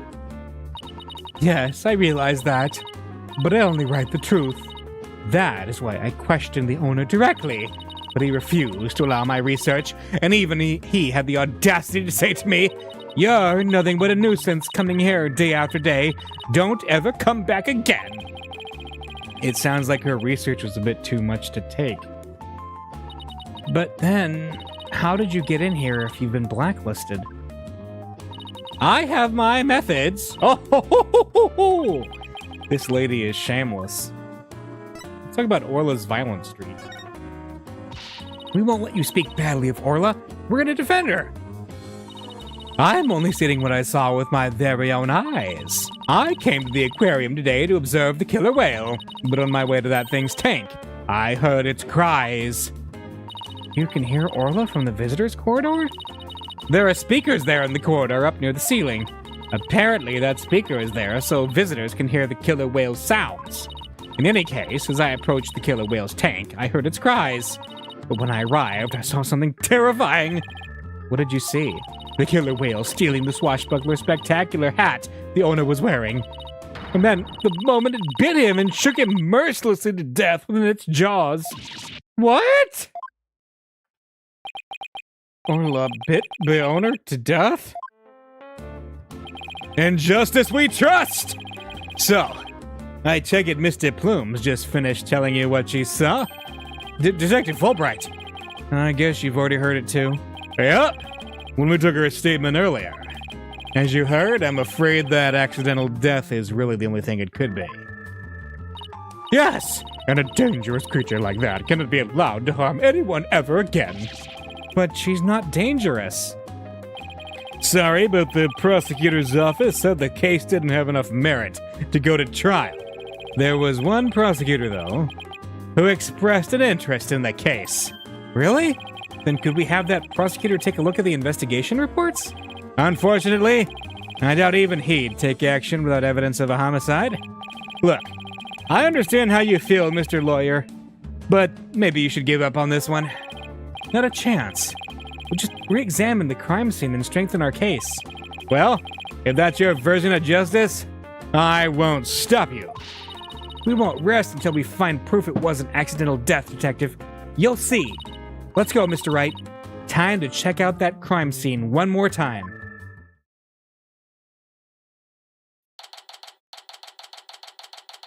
July 20th. Ship-Shape Aquarium. Orca Pool. All right, then. Let's start the re-examination. Pronto! I'm gonna go check out that mess in the back one more time. Athena, wait! No running! Ah! Are you okay? It didn't look like she tripped, but... What happened? I slipped. Huh? Orla? What is it, girl?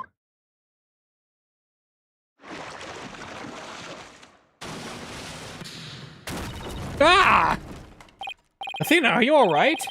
She crashed into all that stuff behind her. She got attacked by a ball. I tried to get out of the way, but all I did was slip and fall again. That was a pretty amazing wipeout. Are you hurt? I'm okay, but why did Orla spike that ball at me?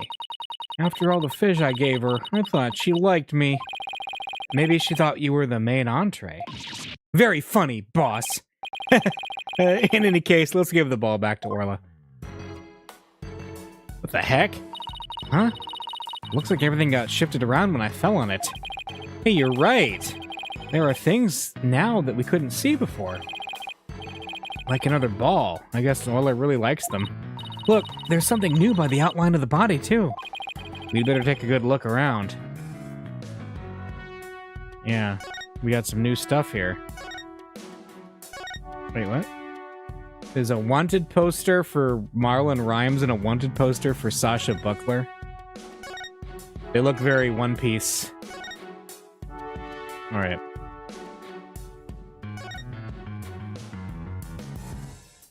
Let's look at the dummy here. I'm assuming that's a dummy. Oh no! That child is hurt! What? Call an ambulance! What? Hey! It's just a dummy.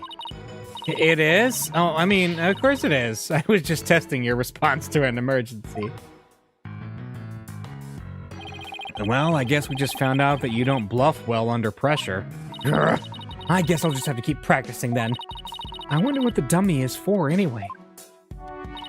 Oh, that? We use it to train Orla. It's smaller than a human, but it does the job. Some of our tricks can be pretty dangerous, so Orla practices them on the dummy first. Forget the tricks, those bite marks look pretty dangerous. Seriously. And what's with the feet? Hey, look at this mark on the floor. What do you suppose it is? That's where we stand when we want to play volleyball with Orla. Volleyball, huh? Yeah. If we stand there, she'll spike the ball right at us. So when Orla spiked the ball at me earlier, that was one of her tricks?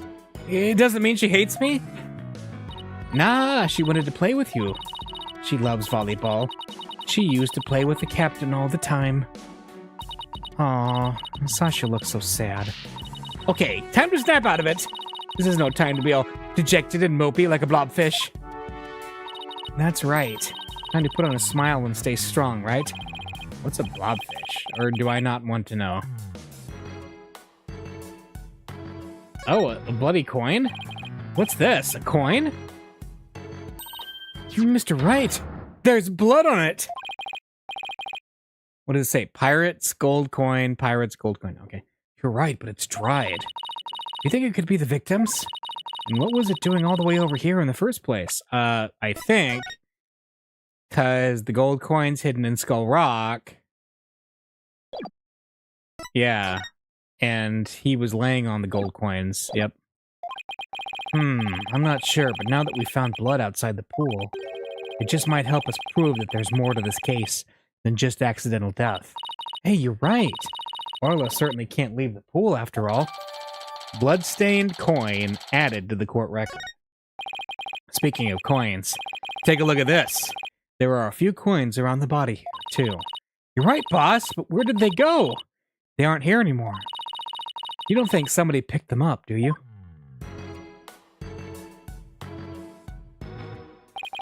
Hey, Sasha, would you happen to know anything about this coin? Oh, I guess I missed one. I just finished cleaning up the rest of them. You picked up all of the coins already? That's right. After the police finished their investigation, they gave me the go-ahead. I haven't found them all yet, though. I'm still missing a few. Well, if they aren't beside the pool, maybe they're in the pool. Let's go to that ladder over there and take a peek at the bottom of the pool, boss. Okay. Is that everything? Can we look at the giant sword? Look at all this stuff scattered everywhere. I see swords. I wonder if they have anything to do with the case. They're made of rubber. I doubt they could be used as a weapon. But I still bet if someone got whacked with one, it would sting quite a bit. Yeah, I guess it would. But I think I could stand the pain. Yeah? Good for you. Oh look, there's a blow-up dolphin and an anchor too. Mr. Wright, are you even listening to me? Stop looking at those toys! Yikes, guess I've been caught red-faced. What an odd thing to say. What's that?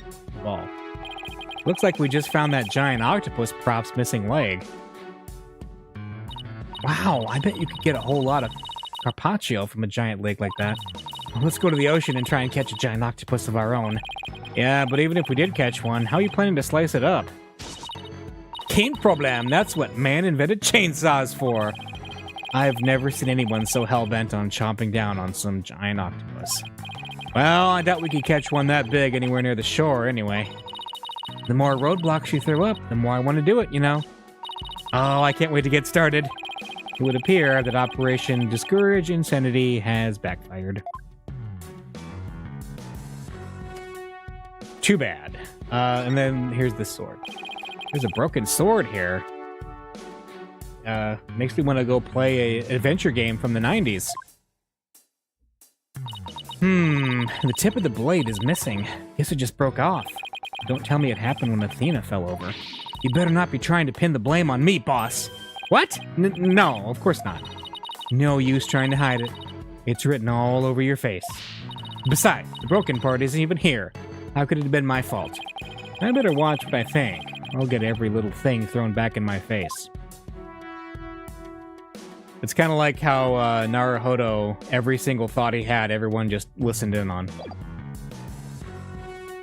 Ryunosuke. Alright. Check this out. Ah! Look! I think I see something on the bottom of the pool. I knew it! Want me to go down and check? You can't jump in dressed like that! You'll drown under the weight of your clothes. No, I won't. I'm a pretty good swimmer, you know. Be that as it's may, the pool is really deep. I doubt you could hold your breath that long. But maybe Sasha can.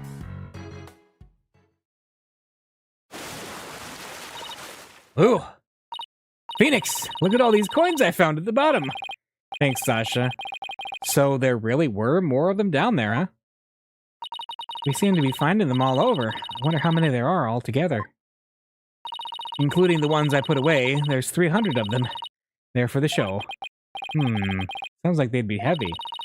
About 7 pounds, I'd say. A little higher than a stringfish. Well, I'd better we'll put these coins away where they belong. So 7 pounds of coins scattered around the scene, with one of them with blood. They have to be related to the case. I wonder how the blood got on that one coin. Wait a minute. Could it be? Remember how Detective Fulbright said that they couldn't find a murder weapon? Well, what if these coins were the weapon? Huh? How could a little coin kill a grown man? Well, one coin by itself isn't much of a threat, but 300 coins together could definitely be used as a murder weapon. All you'd have to do is put them in a bag. Yeah. If you put 7 pounds of coins in a bag and swung it at somebody, it would make a pretty formidable blunt instrument, wouldn't it? It would explain how blood got on this coin. Oh, I get it. If that bag of coins is the weapon, then we can use it to prove Orla's innocence. Bloodstained coin updated. Alright, there are 300 coins in all, weighing 7 pounds total.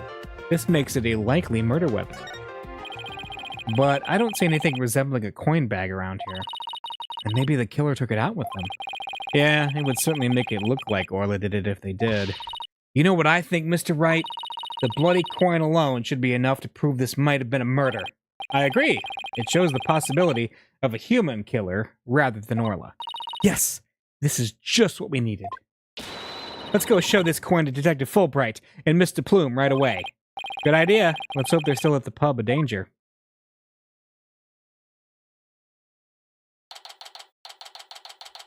July 20th, Ship Shape Aquarium, Pub O'Danger. Oh, you're back! So, did you find anything? Of course he didn't. Remember, even if you don't succeed, it's the effort you make that's important. Is he trying to console me? Let's show them the evidence we found, the one that points to a human culprit. Right, because we won't let Orla be put down. Alright, present the bag of coins. Please take a look at this bloodstained coin. Cease and desist at once. What kind of man shows a lady blood? She doesn't have to get so worked up. What are you terrorizing this lady with? Come on now, let's see it. We found this coin beside the orca pool. We did see a large number of coins beside the pool, but not one with blood on it. We just learned that there's 300 of these, weighing about 7 pounds in total. Now, what do you suppose would happen if a person was assaulted with that many coins? What? So you're saying the coins might have been used like some kind of blunt weapon? If the blood belongs to the victim, then yes, it's entirely possible. But I wouldn't call it decisive proof that the real culprit was human. You wouldn't? Why not? Because there'd have to be something to put the coins in to make them into a weapon. Without that something, it's just not going to be enough to pass muster. But I will say that your theory does seem to warrant further investigation. I'll call the prosecutor's office and ask to reinvestigate from a possible criminal angle. You will? Well, thank you very much. I really hope Detective Fulbright can convince them.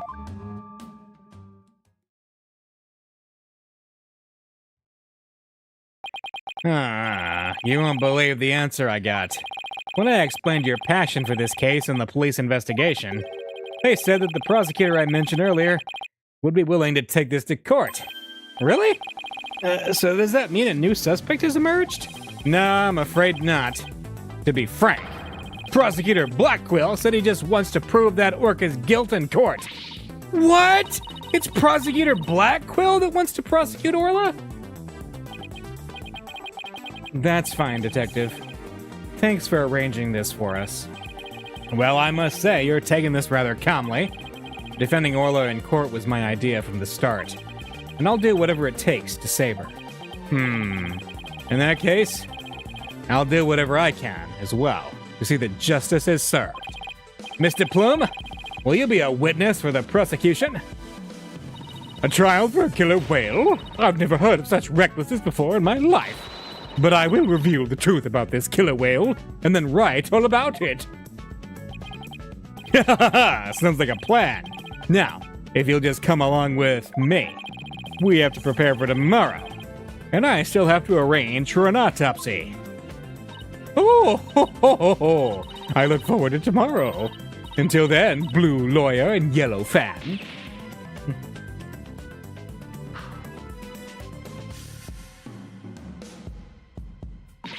I am not a fan! Well, at least we managed to get the case to go to trial. But how in the world do we defend an orca in court anyway? To be honest, I'm not really sure myself. Plus, Mr. Plume said Orla bit the victim. This trial sure isn't going to be easy. But I love a challenge. And we ought to be just fine. Guess I should go over that Swashbuckler Spectacular you were watching this morning. Yeah, we can have a formal viewing back at the office. There's nothing decisive against Orla in the security tape, but that doesn't mean that much. I'll just have to find a more concrete way to save Orla at tomorrow's trial, or else. All right, so we're defending a orca in court tomorrow. And we got ourselves Black Quill. It kind of sounded like they were teasing a different prosecutor, but nope, it's just Black Quill. Not even Godot. Continue on to the next chapter. Actually, I'm going to take a very quick minute, and I will be right back, and we will get into the trial section.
All right, we're back. Here we go.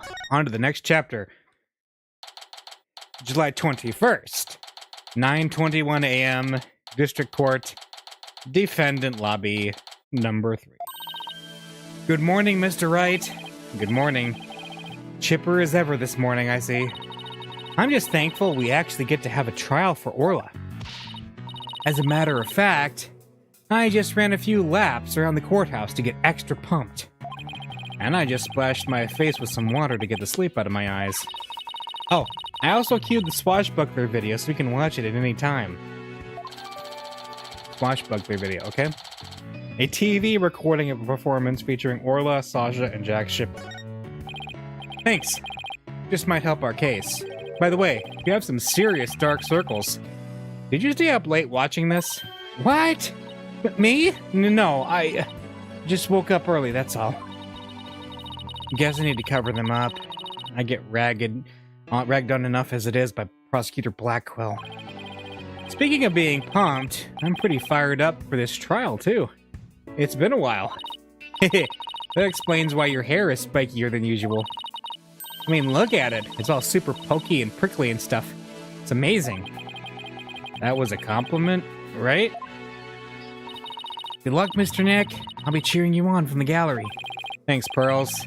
It's been so long, I'm actually a little nervous. Good morning, Mr. Lawyer. Oh, Mr. Rhymes, you came to watch the trial? Yeah, Sasha's back at the aquarium with the orca. So I thought I'd better come here to watch for her. Well, don't you worry, we're gonna win for Orla. Isn't that right, boss? Right. One unprecedented trial coming right up.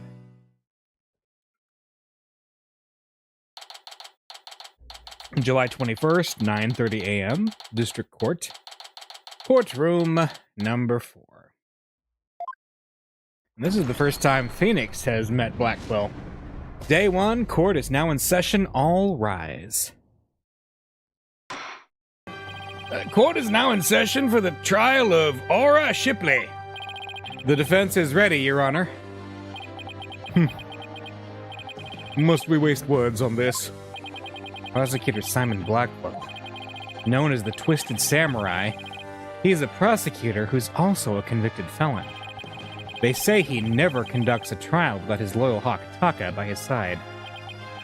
Mr. Wright, it's been quite a while since I've seen you like that.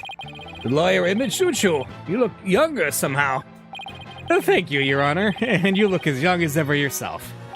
Ha ha ha, well, I have to keep up with you folks after all. By the way, has the defendant arrived in court yet? Surely you jest, Your Boldness. Did you not receive the memo? The defendant, Aura Shipley, is an orca at Shipshape Aquarium. An orca?!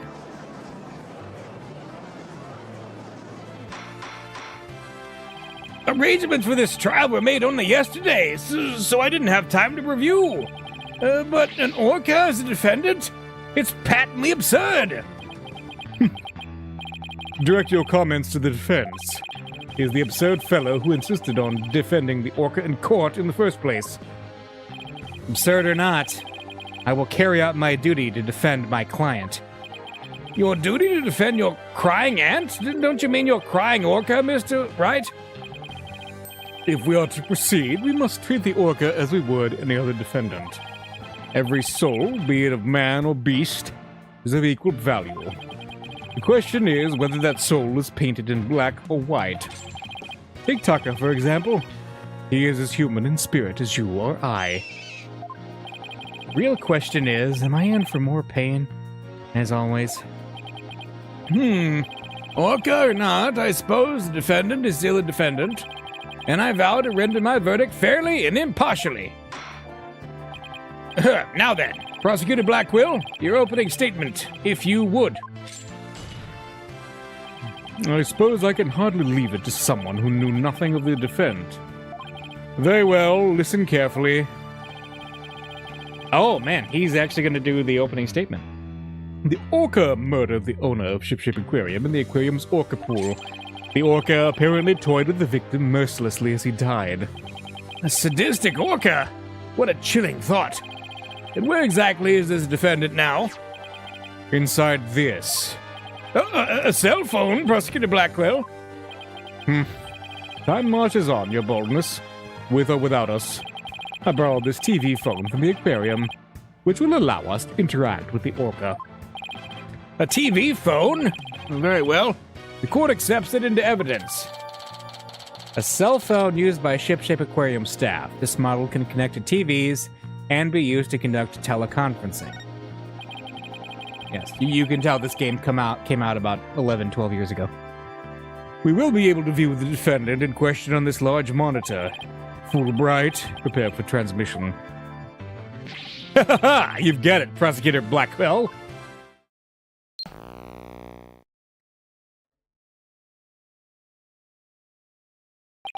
We'll proceed with the defendant on telecast. So that's the orca that stands accused, is it? Oh, she's waving her flipper at us. Maybe she's cheering us on? Orla! Wish Phoenix and Athena luck. Oh, it's quite cute, isn't it? And this adorable creature is suspected of killing a man? Orla's really pouring on the charm, huh? She is far from cute. She is a violent, reckless animal. That's right, the name's Bobby Fulbright, and I'll take over the explaining from here. Now, if I could direct your attention to this diagram of the crime scene. Following the report of an orca attack, we, the police, raced on over to Shipshape Aquarium. There, we found a guest who says she saw the orca and the victim from the visitor's corridor. As the witness was watching, the orca suddenly went crazy and attacked the victim. The orca was the only one there, therefore no one else could have committed the crime. It's not quite finished, but I have a portion of the autopsy report here. Shipley's autopsy report. Instant death from a brain contusion. There are signs of blunt force trauma all over the body. I can't imagine the terror of being attacked underwater by such a large creature. But attack it did. Prepare yourself for the grisly details, your boldness. The prosecution moves to introduce our witness. Fulbright. You got it, Prosecutor Blackquill. In justice we trust. One brave lady whose fine sense of justice compelled her to speak. Coming right up. How dare you make me wait? Don't you know I'm a busy woman? I could have written an entire book for all the time I spent in that lobby. Prosecutor Blackquill? Well?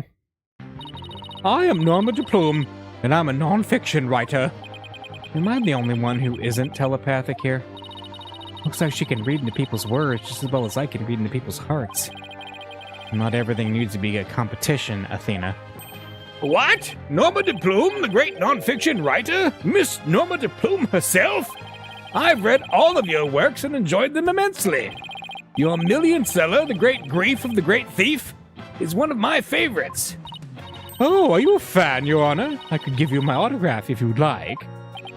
Wait a second. I could swear you look much different in the photos in your book.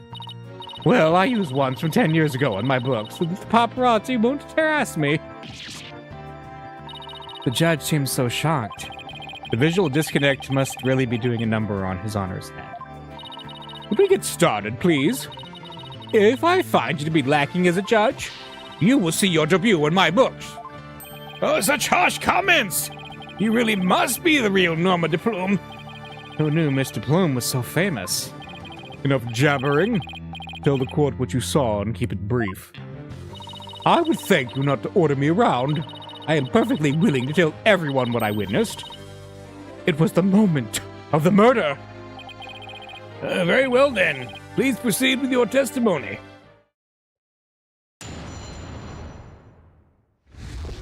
All right, the moment of the murder. I went to Shipshape Aquarium to see the killer whale. As I was watching the killer whale from the visitor's corridor, it suddenly went crazy. I saw the killer whale bite the victim to death with its huge mouth and deadly teeth. Attempting to remain calm, I reported the incident to the police immediately. That adorable defendant really did all that? It must be much more vicious than it looks. Now deliver your judgment so I may carry out the sentence. The defense would like to do some defending first, if that's all right. Must you drag this out with your tomfoolery? The defense always has the right to cross-examine the witness, you know. The fellow inmate told me just this morning. If you want something signed, all you need is the document and a witness.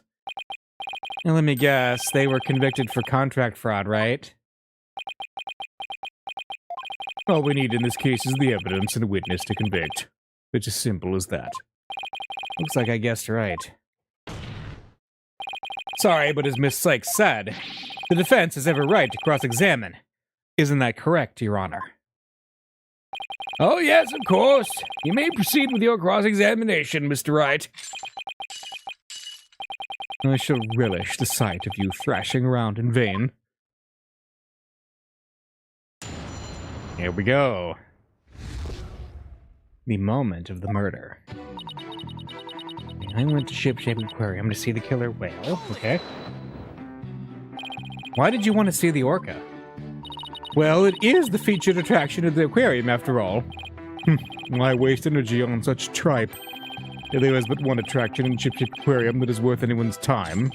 And that is the penguins. Isn't that right, Taka, my friend?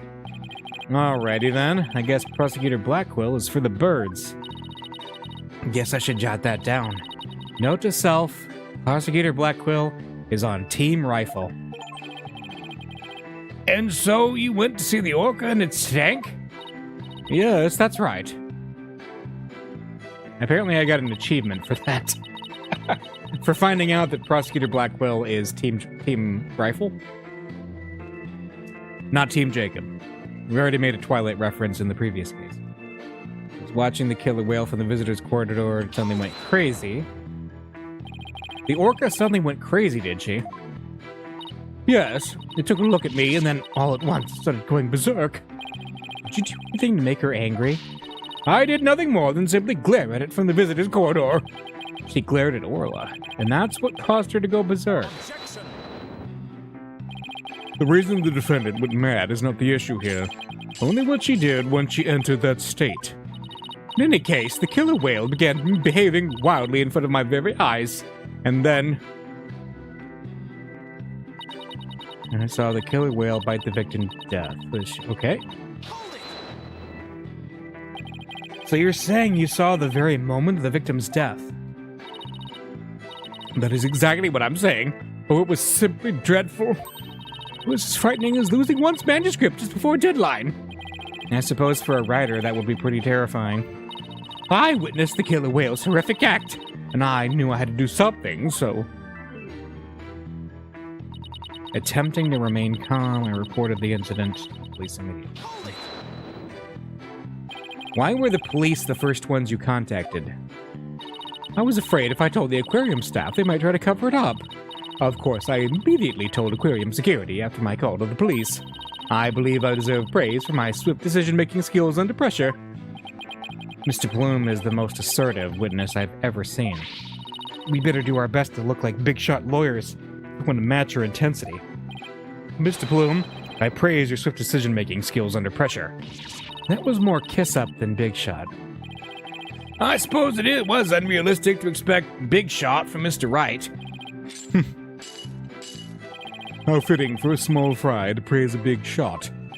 How about cutting this small fry some slack, you big meanies? The important thing here is, did she really see the moment of the murder? You're raring to go, aren't you, Mr. Wright? I see it in your eyes. And in your heart. I guess I really am a lawyer at heart. Alright. Went to Ship-Shape. Suddenly went crazy. I saw the killer whale bite the victim to death. Hang on a second. He died from a brain contusion. He was already dead. Objection! Yeah, there's a problem right there. It would seem that you're mistaken, Mr. Bloom. I beg your pardon? The autopsy report does indeed say death thought to be the result of orca attack, but the actual cause of death is contusion from head trauma, not being bitten. What? But I'm sure the victim was bitten.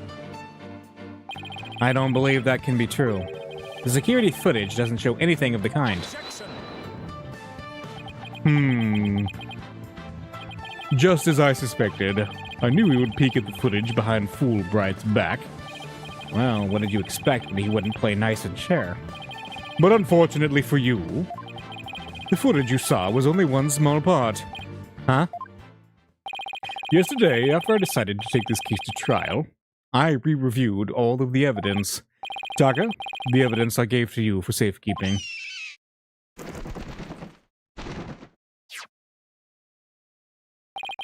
Guess that hawk is higher up in the pecking order than Fulbright in Blackwell's book. Very, very well. Let's view the footage. Oh, that's not good. What's this? The orca is biting the victim. No way.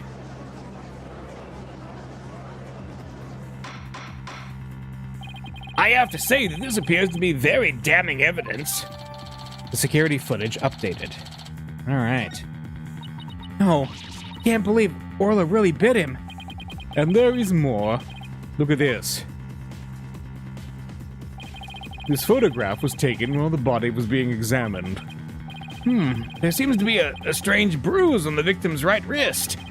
I'll have the crime lab examine the bruise and calculate its relevance to the case at hand. What's important right now is evidence that points to the orca as the killer. Look at the left side of the body. See the orca's tooth marks and the victim's clothes? Yes, they do appear to suggest that she did, in fact, bite the victim. Photo of the body updated. Okay. Is this like half of an updated autopsy report? I told you so. And then the killer whale swam up toward the surface with the victim in its mouth. However, in the autopsy report, the cause of death is contusion from head trauma. You are much too impetuous, right, Dono? Granted, the orca biting the victim was not the cause of death. The witness was mistaken about that. Then what explanation is there for what the witness saw? Did I not say in the beginning the orca toyed with the victim mercilessly? My goodness! After killing the victim, the defendant swam around with his dead body in her mouth. Just like any other predator toying with its prey. No. Mr. Wright, the hearts of the people in the gallery are suddenly filled with fear. Fear of Orla. So the defendant bit the victim after she had killed him? But if that's the case, then we must still figure out how the defendant killed the victim. Prosecutor Blackwell, do you have a sound theory to give to the court? I wouldn't be standing here if I couldn't prove whether the orca's heart was black or white. But Orla is black and white. Her body, I mean. Athena, please try not to provoke Prosecutor Blackwell. You're black and white too, buddy. This witness also observed the actual moment of the murder. Think back, word mistress. Think back to what you observed before the orca bit the victim. Ah, I see what you're driving at. So that was the true moment of the murder, was it? Now explain it in a way that even those simpletons can understand. There you go again, ordering me around. Stop that this instant. But whatever. I don't mind telling my story. I saw the killer whale before it toyed with that body as well. I saw it the moment it killed the victim by headbutting him. Orla killed the victim by headbutting him? That's right. It rammed the victim over and over again. Recall that the autopsy report stated that there were bruises all over his body. Recall as well how persistent the defendant can be when she's attacking her prey. And we all just saw the killer whale headbutting the victim in the footage, don't forget. That footage backs up Mr. Plume's testimony. But there's also something very important it does not show. Now do you see what a menace this killer whale is? I'm sorry, but I can't allow your testimony to stand unchallenged. Looking at this footage, the orca certainly seems to be headbutting something. But you'll note that this something is not the victim. Oh. What? I want to look away, but I can't. Even if it was the victim, you couldn't have seen him from where you were, could you? Very random Marilyn Monroe reference there. What? Oh, well, I suppose not. Mr. Plume, did you actually witness the victim getting headbutted by the defendant? Let's see. Oh, I remember now. As I recall, a rock in the shape of a skull was obstructing my view. So you admitting that you couldn't see the victim? Yes, I suppose I am. However, immediately after the headbutting, the victim came floating up. Came up from behind the skull-shaped rock and his body was all limp. What else could I think except that the killer whale was headbutting the victim? but if you didn't actually see the moment of attack itself, then it's pure conjecture. Must I do everything around here? How dare you speak so rudely to me? There's no need for hysterics. Clear your mind and recall how you reached your conclusion. Though you couldn't see what the orca was attacking, you didn't need to, did you? Because you knew she was behaving exactly as she had only 1 year prior. Oh! 1 year ago? That's right! Yes, that's it! That's how I knew the killer whale was headbutting the victim. I'm sorry, but could someone explain exactly what happened a year ago? If you must know, a very similar incident occurred only last year, in which the defendant murdered her trainer. What? The orca murdered her trainer, you say? What? Is this really true?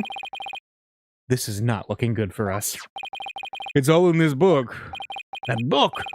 The Killer Whale? That's Mr. Plume's latest work. And I was just thinking of picking that up. A non-fiction book by Norma de Plume. It's about the case from last year. Okay. Last year, the defendant killed her trainer in the middle of a show. The orca headbutted and bit the victim. The same thing she's accused of in this case. Uh-oh. That orca killed 2 people? That thing's a menace. Guilty! Guilty, I say! I never want to go to the beach again. No, everyone's even more convinced that Orca did it. That J. Jonah Jameson in there. That whale's a menace! You were doing so well, but now everyone in the room has a bad impression of Orla. I don't want to think she did it. But it's hard to keep on believing in somebody who can't even tell me her side. Phoenix, Athena! You've got to believe in Orla. There's no way she killed anybody. You gotta save her, please. I'm begging you. Sasha. Bring me pictures of... Yes, headbutting whales, that's right. What am I doing, doubting my client like this? This is the time to be strong. I believe in Orla, and I'm ready to fight for our clients. I'll take everybody in this courtroom on if I have to. And don't you worry, Sasha. We won't give up on Orla. We'll defend her to the very end. Oh, thank you, both of you. We are Orla's lawyers. Who else but us could save her? We can't give up on her now. For an instant there, you were afraid of the orca, weren't you, right, Dono? When you saw the photograph of the victim from a year ago, you turned paler than me. He saw right through me. It's obvious you have neither the guts nor the determination to defend the orca. It's true that Orla can't speak, and I don't know her thoughts, but there's a certain someone who believes in Orla with all of her heart. I respect the trust she has in Orla, so I'm willing to believe in Orla too. And what do you know about orcas? Nothing, that's what. So allow me to fill you in. Do you have any idea why orcas are also called killer whales? Because they are cunning and merciless predators that hunt and kill even true whales. So killer whales really are killers! What terrifying creatures indeed! I can't bear to hear any more of such rubbish as trusting a killer. In you, your boldness. No matter what you say, I will continue to believe. I don't give up that easily, you know. Dullard, you don't know when to give up, do you? Very well. I shall give you a chance to prove just how determined you are. Witness, spare no quarter and lay the full truth on them. Oh, but of course! That is what I do, after all. And Prosecutor Blackwell, what will you have the witness testify about? I shall have her testify about what she saw, and what she heard. What she heard? Very well, Mr. Plume, please tell the court what you saw and what you heard. Alright. What I saw and what I heard. The killer whale's behavior was exactly the same as a year ago. As I approached the pool, the killer whale suddenly started singing. It was calm when I saw it start to headbutt, but when the pirate hat and victim came floating up, I let out a scream. The pirate hat. So the orca displayed the same behavior as during the incident a year ago. Wait a minute, he's not wearing a pirate hat. anywhere in this. And he doesn't have a pirate hat in the new show either. Yeah. That's right. Those weren't just simple cries. It was singing. As I approached the pool, the killer whale suddenly started singing. It kept headbutting while it sang the swashbuckler spectacular song. That's right. It was singing the same song it sang in the aquarium stage show back then. It was singing while it was headbutting. Oh, it was perfectly horrible. I don't see a single obvious inconsistency in this testimony. It's clear I won't be able to take apart her statements with evidence alone. Mr. Wright, now would be a good time for me to put my skills to work. It's time to show what analytical psychology can really do. You seem pretty confident. Let me guess. You noticed a contradiction between the testimony and her emotions? You bet I did. And once we expose it, we just might be able to crack her. No, scratch that. Make it we'll definitely be able to. And then let's give your knowledge of analytical psychology a try. You got it, boss. A complete analysis of Mr. Plume's heart. Coming right up.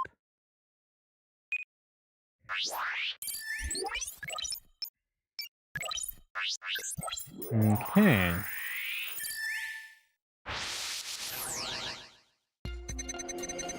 The killer whale's behavior was exactly the same as a year ago, okay? There is absolutely no emotions here. As I approach the pool, again, we have no emotions. The killer whale suddenly started singing, so she's scared. Or surprised. It was calm when I saw it start to headbutt. Wait. You're not calm. You're sad. Mr. Plume, Orla really frightened you with her headbutting, didn't she? Don't be absurd. I certainly was not frightened by the likes of any killer whale. It must have been something else that scared her then, boss. However, I do remember being very afraid for some reason while I was doing that. It sounds like maybe you saw something we haven't discussed yet. Take your time and try to remember what it was. What did you see? This is practically turning into a counseling session. I saw something. Oh! I remember now. Okay. Okay, good. Now if you could please tell this court what you saw. I saw bright red blood. The killer whale's ramming caused the victim to bleed. There was a great cloud of blood. What? Yes, that's it. That's why I was so sure. That's when I knew that killer whale had killed a person for a second time. Well, that was a very compelling statement indeed. Looking at this again, there does appear to be something that could be a cloud of blood. So her terror was a reaction to blood, was it? That would certainly explain what happened yesterday. The bloodstained coin, yeah. And she got all panicky? Yeah. That probably is. Yeah. Interesting. I was badly injured during an interview once. Ever since then, I've been terrified of blood. The very sight of it dreadfully upsets my delicate sensibilities. This is a bad turn. If Mr. Plume saw blood, then does that mean Orla really did attack the victim? It would appear that Orca's even more vicious than I am. So, how does it feel to be thoroughly rammed by your own cross-examination, right, Dono? What do we do now, boss? That testimony was not at all what I expected to hear. Wait a minute. There's still some discord left in Mr. Plume's heart. What? You mean there's more? Yes, but there's no telling what it is. It could be something even more damaging. Is there even anything left of our case to damage? Well, whatever it is, we have to face it head on. Athena, you believe in Orla, right? If so, there's no reason for us to shy away from the truth. Yeah, you're right. I know we can handle the truth, whatever it is. So let's delve a little deeper. You've got it, boss. Alright, so the killer whale's behavior was exactly the same as a year ago. Alright, killer whale suddenly started singing. So now it's just shock. Okay, we got an update. After it started headbutting, I saw that awful blood and was terrified. Alright, sure. And now we have a new info update. But when the pirate hat and victim came floating up, I let out a scream. Unexpected emotion. Is it that there's not a lot of fear? Huh? The fear appears to lessen here at this statement. Mr. Plume, weren't you afraid when you saw the victim with blood coming out of him? My, that's a very good question. I was shaken after witnessing a murder, yes. But then, the blood seemed to disappear. Disappear? And why do you suppose that was? Simple. It was because of the pirate hat. After the killer whale put the hat on, the cloud of blood disappeared. Objection! What? And how exactly does that work? Wait. Was the orca bleeding? How should I know? I'm just telling you what I remember, Blue Boy. Wait a minute. From whom was this blood that Mr. Plume saw actually coming from? Orla. Or Aura. Yeah, I think it is. Consider this. Maybe the one who was bleeding wasn't the victim. I beg your pardon? What kind of ridiculous nonsense is that? There was no one else in the pool besides the victim. Oh, I wouldn't say there was no one else. It is an orca pool, after all. What? Then where is this alleged injury on the defendant? I'm not sure, but if simply wearing that pirate hat made the blood disappear, then the blood must have been coming from somewhere on Orla's head. What? The orca's head? What are you prattling on about now? Please think about it again, Mr. Plum. Think back to what you really saw. That is... The one who was bleeding was not the victim, but the killer whale. I remember now. There wasn't any blood coming from the victim after all.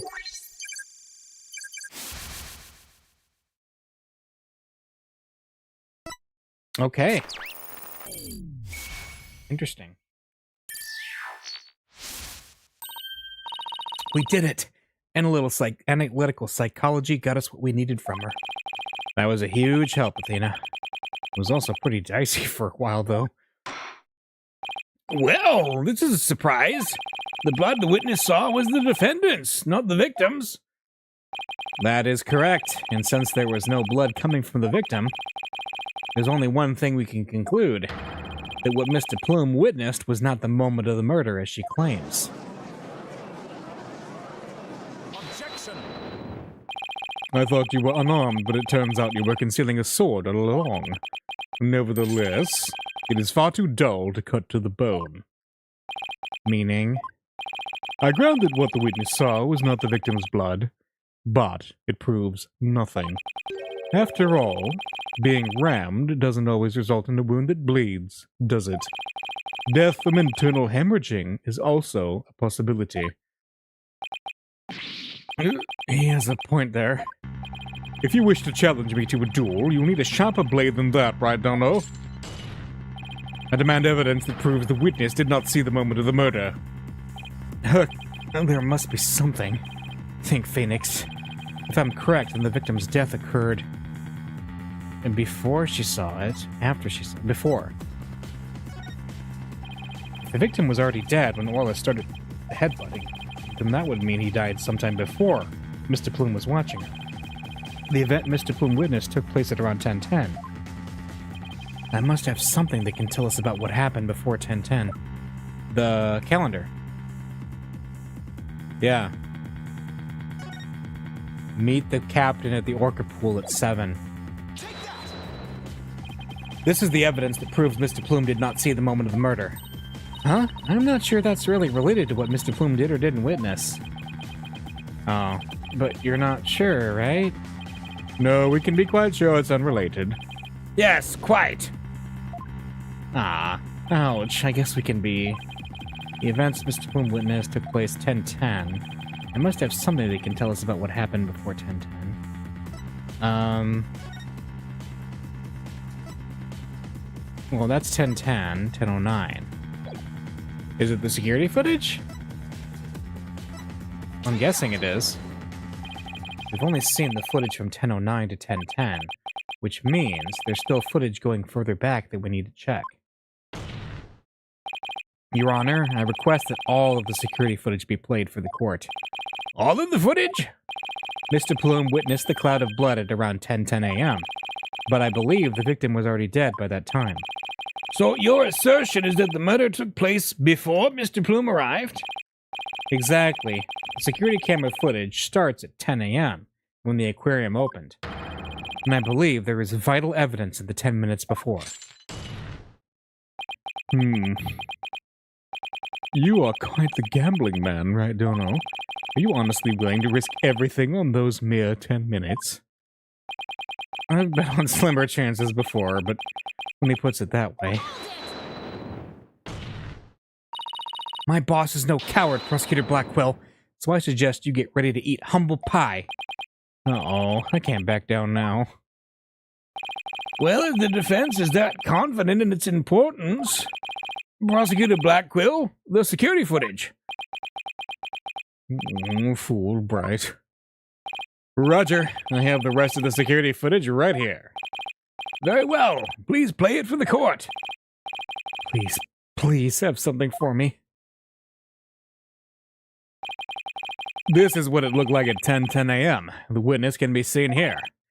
Alright, I'll just back the footage up to the beginning now. So that's 10:09. Okay. 10:08:06. It appears Mr. Plume hasn't arrived yet at this point. Now to see if I can find something from before this point in time. Okay. Yeah, the orca's going around. Got it.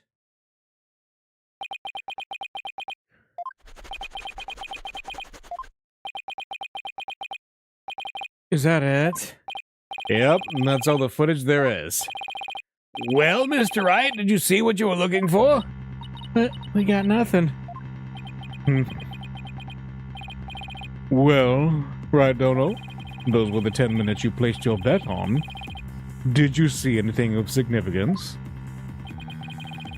Did I see anything important? I better think about this carefully. In the footage, we see...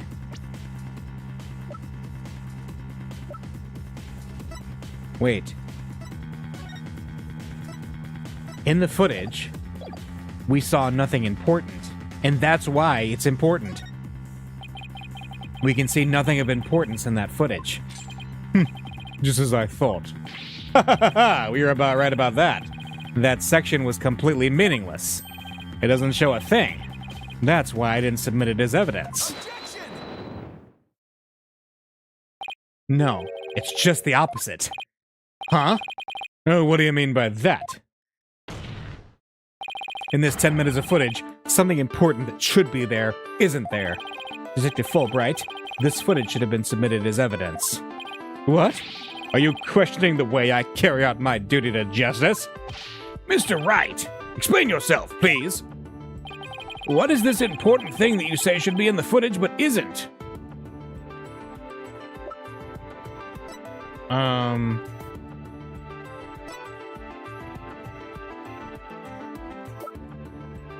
The coins? I mean, we're trying to get to the fact that his body should have been there, right?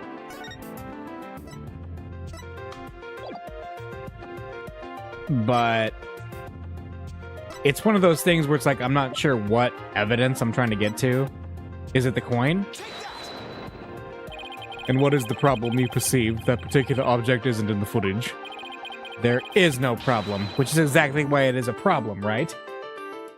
The detective badge should have been there because Phoenix is the killer. Oh no. And while I admire your enthusiasm, please don't think you can wing it on enthusiasm alone. I would further like to suggest that your attitude is a problem, Mr. Wright. My apologies, Your Honor. Alright, if the victim was alive, there's something we should see in the footage. I still contend that there's something important that is not in this footage. Alright, please back it up with evidence. What do we got? What's an important thing that you say should be in the footage but is not?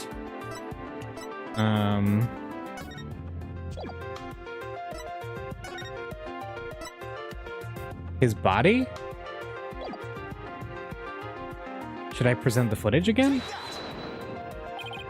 No, that's not it. So I'm curious what exactly this, because it's like, it's annoying because I know what I'm trying to get at here, but I'm not sure what evidence it wants me to present.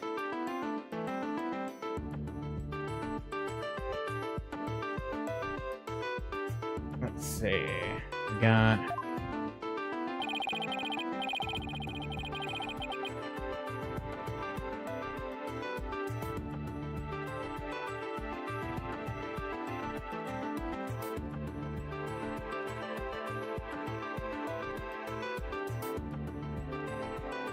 Yeah, let's see. She'll contend there's something... Okay, the other thing I thought was a possibility was the photo of the body. Is that it? The fact that his body isn't in there? Is that going to be it? Okay, okay. The important thing we should see in the footage is the victim himself, Jack Shipley. I don't know about you, but I didn't see him get in the pool in that footage. Oh! Oh, that's right! If the victim is not shown entering the pool in this footage, it means that he must have been there by the skull rock during those 10 minutes. But no human being can hold their breath underwater for that long. Wait a minute. Are you saying...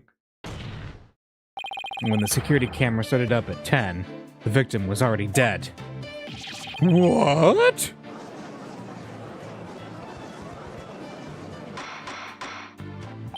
Order in the court! If that's the case, then when was the victim murdered? I don't know, Your Honor, but we now know it had to have been sometime before 10 a.m. Therefore, this footage can no longer be called decisive evidence against my client. But there was no one else who could have killed the victim. Not necessarily. The defense believes that the true culprit may have been human. And we have evidence to back up our theory as well. Do you now? I'd be very interested in seeing this evidence. The defense's trump card, that thing we found during our investigation yesterday. I wouldn't go so far as to call it decisive, but now's the time to play it. Very well, Mr. Wright. Please submit your evidence. What evidence shows that the crime may have been committed by a human? The calendar. And that substantiates your claim how? What? What are you doing? That's not the right piece at all. It is not? I was thinking myself. Okay. Mr. Wright, you will refrain from presenting evidence you're not sure about just to feel me out. Okay. What's the other thing it could be? Real trump card, again. Oh! Yeah, it's the bloodstained coin. I'm also going to save so we don't get a game over. After I hung up on that other thing. But yeah. It is the bloodstained coin. What's this? A coin? Yes, a fake coin used in the aquarium's pirate show. We found it beside the pool. This coin is quite possibly the real murder weapon. This tiny little coin is the murder weapon? Mr. Wright, if this is another one of your bluffs... As they say, the bolder the presentation, the less confident the solicitor. This is no bluff, and this isn't the only coin. There are 300 of these coins in all, weighing a total of about 7 pounds. This one just happens to have blood on it. Did you have the blood analyzed to see whose it is? Not yet. But there were coins scattered all around the body, and the victim had a head wound. Taking these things into account, I believe it has to be the victim's blood. So to put it together, we have about 7 pounds of coins by the side of the pool.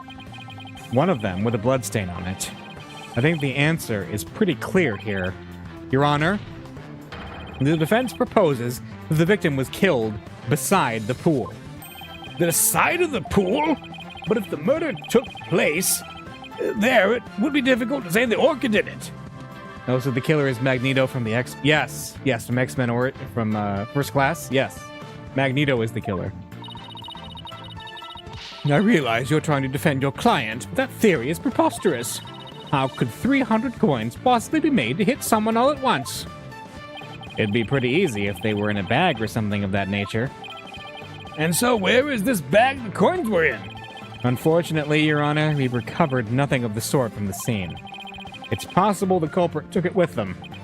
They took it? The true culprit used the coins as a blunt instrument to commit murder. Then they threw the body into the pool before the security cameras started up.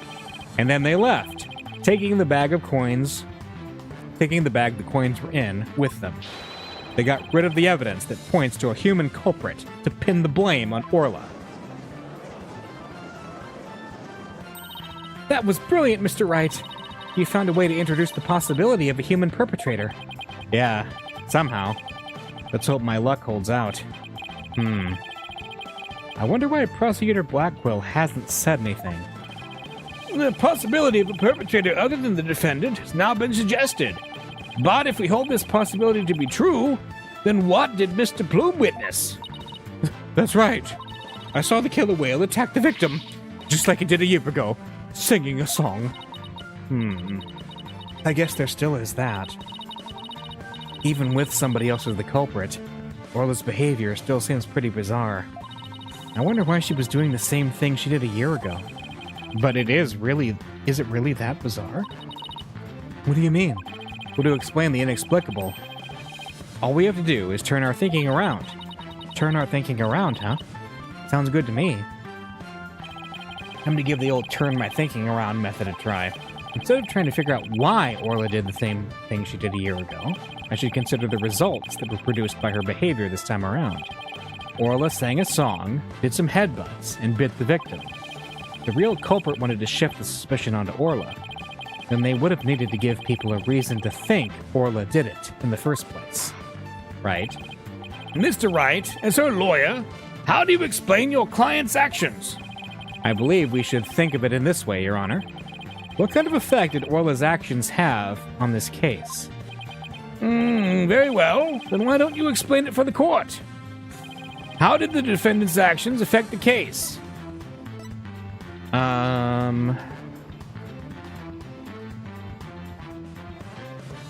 Well, let's think about it, okay? So the three options we have here is that they created a witness, they killed the victim, they got rid of evidence. So it didn't kill the victim. We already established that, so that one's out. They got rid of evidence. That does not make sense either, because of all the evidence we found. I'm gonna keep saving though, just for fun. What came after what? Was okay. So I think realistically, it created a witness, because having her there to see that, the same things that happened last time, makes a lot of sense. So it was turning her into a witness. Mr. Plume focused her attention on the orca pool because she heard the song. The orca's act of singing a song created a witness. Created a witness? Isn't it possible that fabricating a witness was the real culprit's true intention? After all, Mr. Plume witnessed two things. She saw Orla headbutt something over and over, and she saw the orca bite the victim. These two actions of Orla's might have been the real culprit's plot to make the witness think the orca was attacking the victim. Are you saying that the defendant was being manipulated by the true perpetrator? Exactly. And that would explain Orla's actions perfectly. But the defendant is an orca. Is it even possible to manipulate her? Yes, there is a way to manipulate Orla's behavior with this, the whistle. Is this a whistle? Yes, Your Honor. Trainers at the aquarium use whistles to issue commands to Orla. But in truth, anyone can do it, provided they know the right signals. Ah, that must be how they get Orla to do tricks for their pirate shows. That true culprit hid the body in a spot that couldn't be seen from the visitors' corridor. Then, when Mr. Plume appeared, they gave Orla the commands. In other words, Orla was manipulated by the culprit to perform a series of tricks. What? And, as for you, Mr. Plume, you were manipulated by the true culprit to play the part of the witness. I know Mr. Plume was set up. No Mark de Plume, writer extraordinaire, was used? No. No!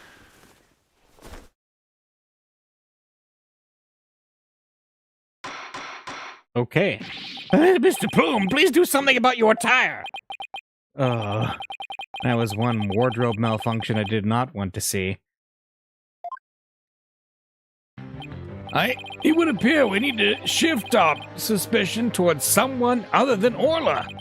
Prosecutor Blackquill, please have the bloodstained coin analyzed. You waste your breath. I guess even Prosecutor Blackquill can't refute the possibility of a human suspect. You did it, boss. If the crime happened beside the pool, there's no way an orca could have done it. Now, if only we could find the bag the coins were. In light of the new discovery, it would appear that the orca couldn't have done it. Exactly, Your Honor. If the blood on the coin proves to be that of the victim, we can unequivocally overturn Orla's accusation. Objection! Uh-oh. Oh, no. Overturn the defendant's accusation? I think not. Ah! My hair! My beautiful hair! Yesterday, a new inmate was brought into the prison. He said the moment you relax is when you're most vulnerable. And what did this man go in for? He is merely a sneaky thief who enjoys a spot of fishing now and then. But right Donald here would be easier to hook than any fish.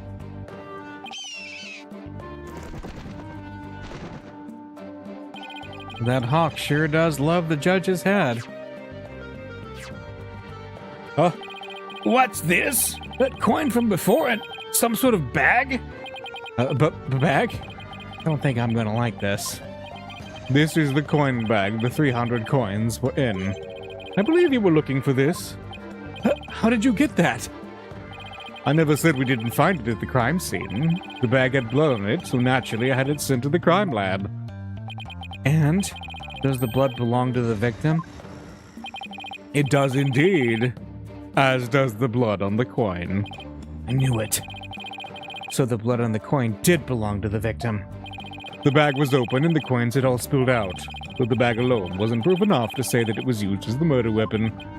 However, thanks to the defense and their coin, I am more than satisfied that it was. Prosecutor Blackquill, are you conceding that the true culprit committed the murder with the bag of coins? I shall concede that the victim was put into the pool after his death. However, even with the bag, it doesn't change the fact that it was the orca that killed the victim. What? How can you still suspect Orla? You said that the true culprit manipulated Orla's behavior, but Orla isn't the kind of orca that would let someone control her. If anything, Orla used the victim's behavior against him to murder him. What? But are you arguing that the orca manipulated a human being? To prove it, we have summoned another witness, Marlon Rhymes. Take the stand. Marlon Rhymes is a witness?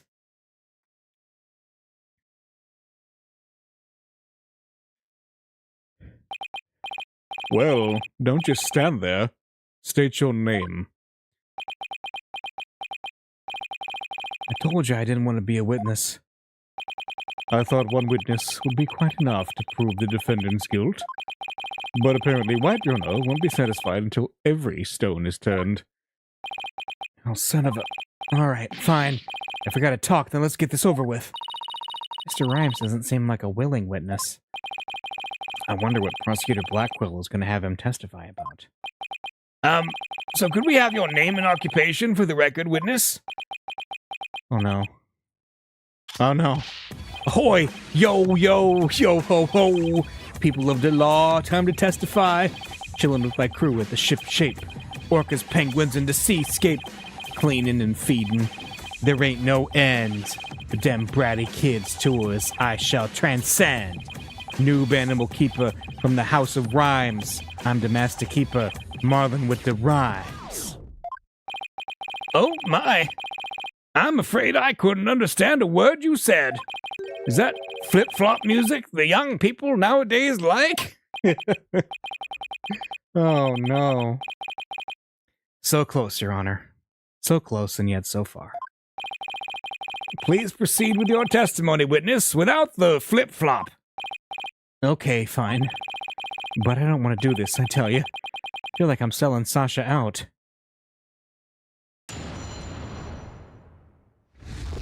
The man manipulating Orca.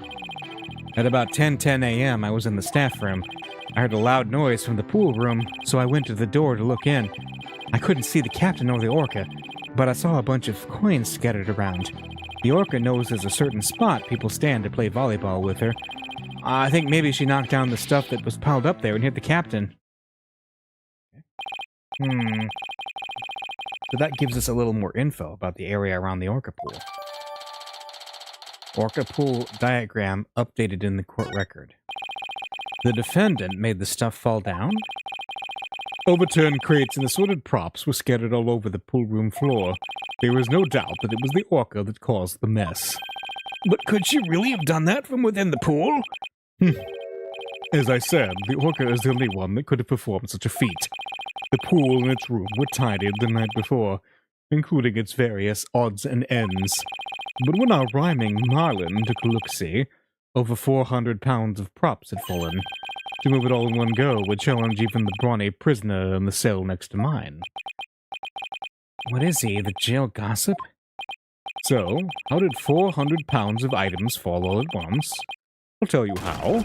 The Orca pulled on the cloth that was underneath them, a weight that would be all but impossible for a human to move. It was child's play to an Orca. During a friendly game of volleyball, the defendant made the crates fall, and the bag of coins that was among the items fell on the victim's head and killed him. The Orca then toyed with the victim's body underwater, which is what Mr. Plume saw. But the witness only said he heard a loud noise. That doesn't automatically make it the sound of Orla making the items fall. Also, why did you only look in on the pool room anyway, Mr. Rhymes? That Orca sometimes makes a loud noise to summon her trainer. But I'm still a newbie, so I don't have a security card to get into the pool room yet. So even if she tries to summon somebody, there isn't much I can do about it. I see! So the witness couldn't enter the crime scene. If Mr. Rhymes couldn't enter the room, there's at least one thing he can't be sure about. His statement that the Orca was playing volleyball is purely speculation. Silence. Whether the Orca was actually playing volleyball or not is the issue. Traces of the Orca's saliva were found on the cloth that was underneath the crates. The important part is that the Orca is the only one that could have moved the items. I have to discredit that statement somehow. I don't. It'd mean that Orla was the culprit, even if the victim died beside the pool. Yeah, that's pretty rough. Alright, cross-examination time. What is it? At about 10:10 a.m. I was in the staff room. Wait a minute. There was something I tried to present earlier. Apparently it was accidentally swept with Pearl's calendar around 10:10 a.m. He was not in the staff room then.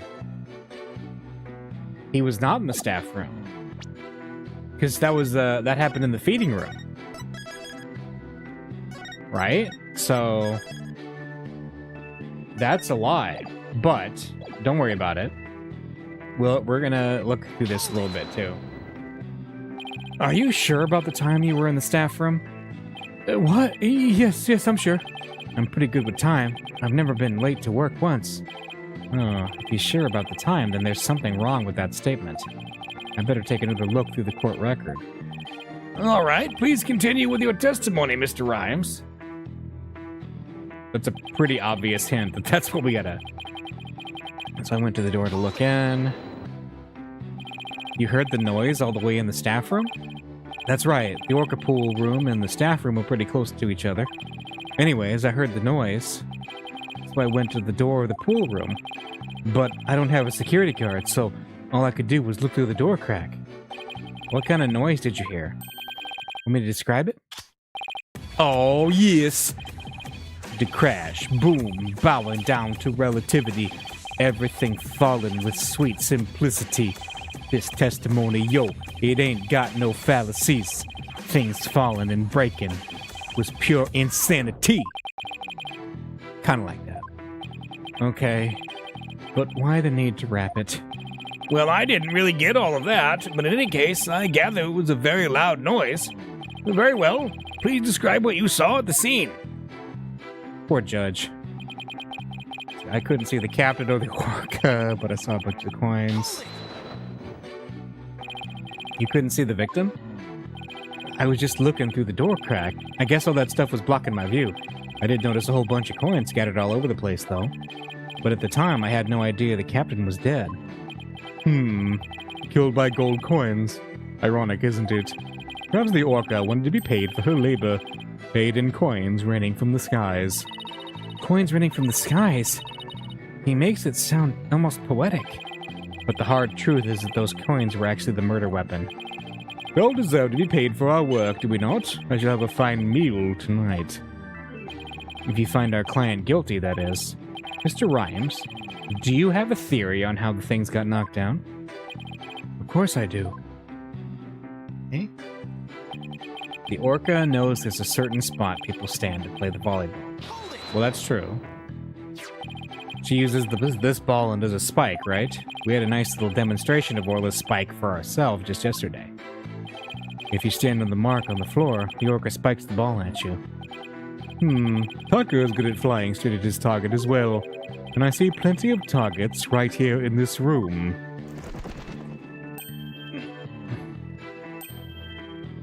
Huh? Everybody's so busy protecting their head, they forgot about the trial. Including you. Tell them what the defendant caused to happen. Well, the orca knows people stand in a certain spot for volleyball. I think maybe she knocked down the stuff that was piled up there. Okay, hit the cap. Are you saying you think she knocked down the items on purpose? I don't want to believe it myself, but that orca is pretty smart. It'd be easy for her to pull the cloth the stuff was on while she was playing volleyball. Orcas are really strong. One good pull and all those things would come crashing down. I guess maybe an orca could be strong enough to make that much stuff fall. I've never seen an orca play tug-of-war myself. But the fact is, this one did. The traces of the orca's saliva found on the cloth prove it. How long do you plan to walk tightrope on those shaky theories of yours? Wait until you see me do acrobatics.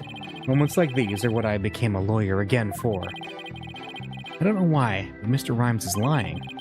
I'm afraid I have to expose that secret he and Pearls were keeping to resolve this. Okay, that's all the evidence I need that 1010, the calendar, is the problem. Yep. You say you were in the staff room, but is that really true? Of course it's true. Why would I lie about a thing like that? Mr. Rhymes, have you ever seen this calendar before? Hey, that's... I see you recognize it. Yeah, that's the rifle calendar. It's a big hit at the Shipshape Aquarium gift shop.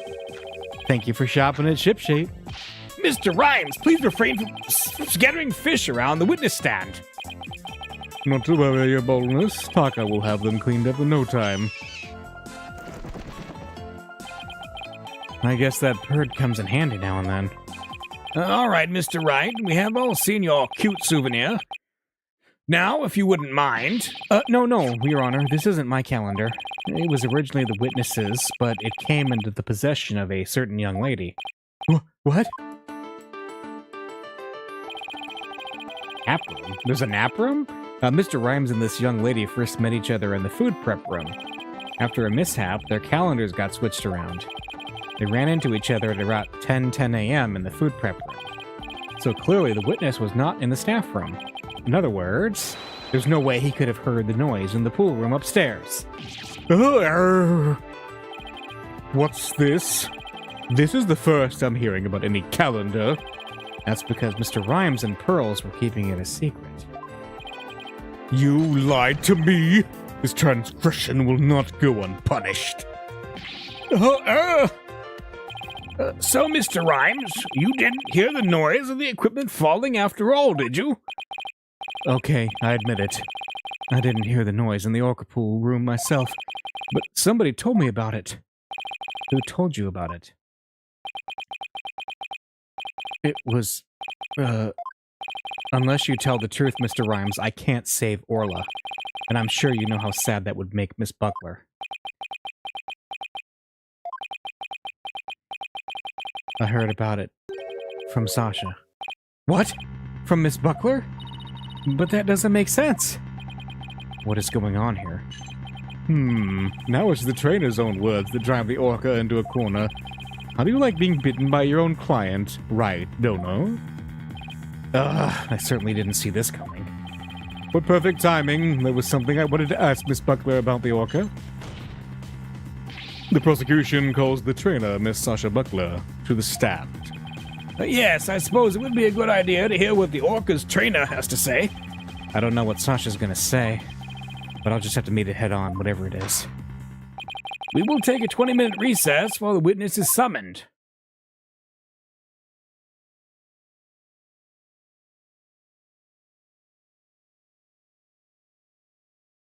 Be continued.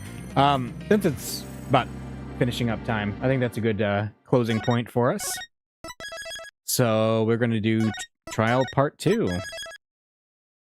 to cross-examine Buckler next time. So see you then for more fishy testimonies.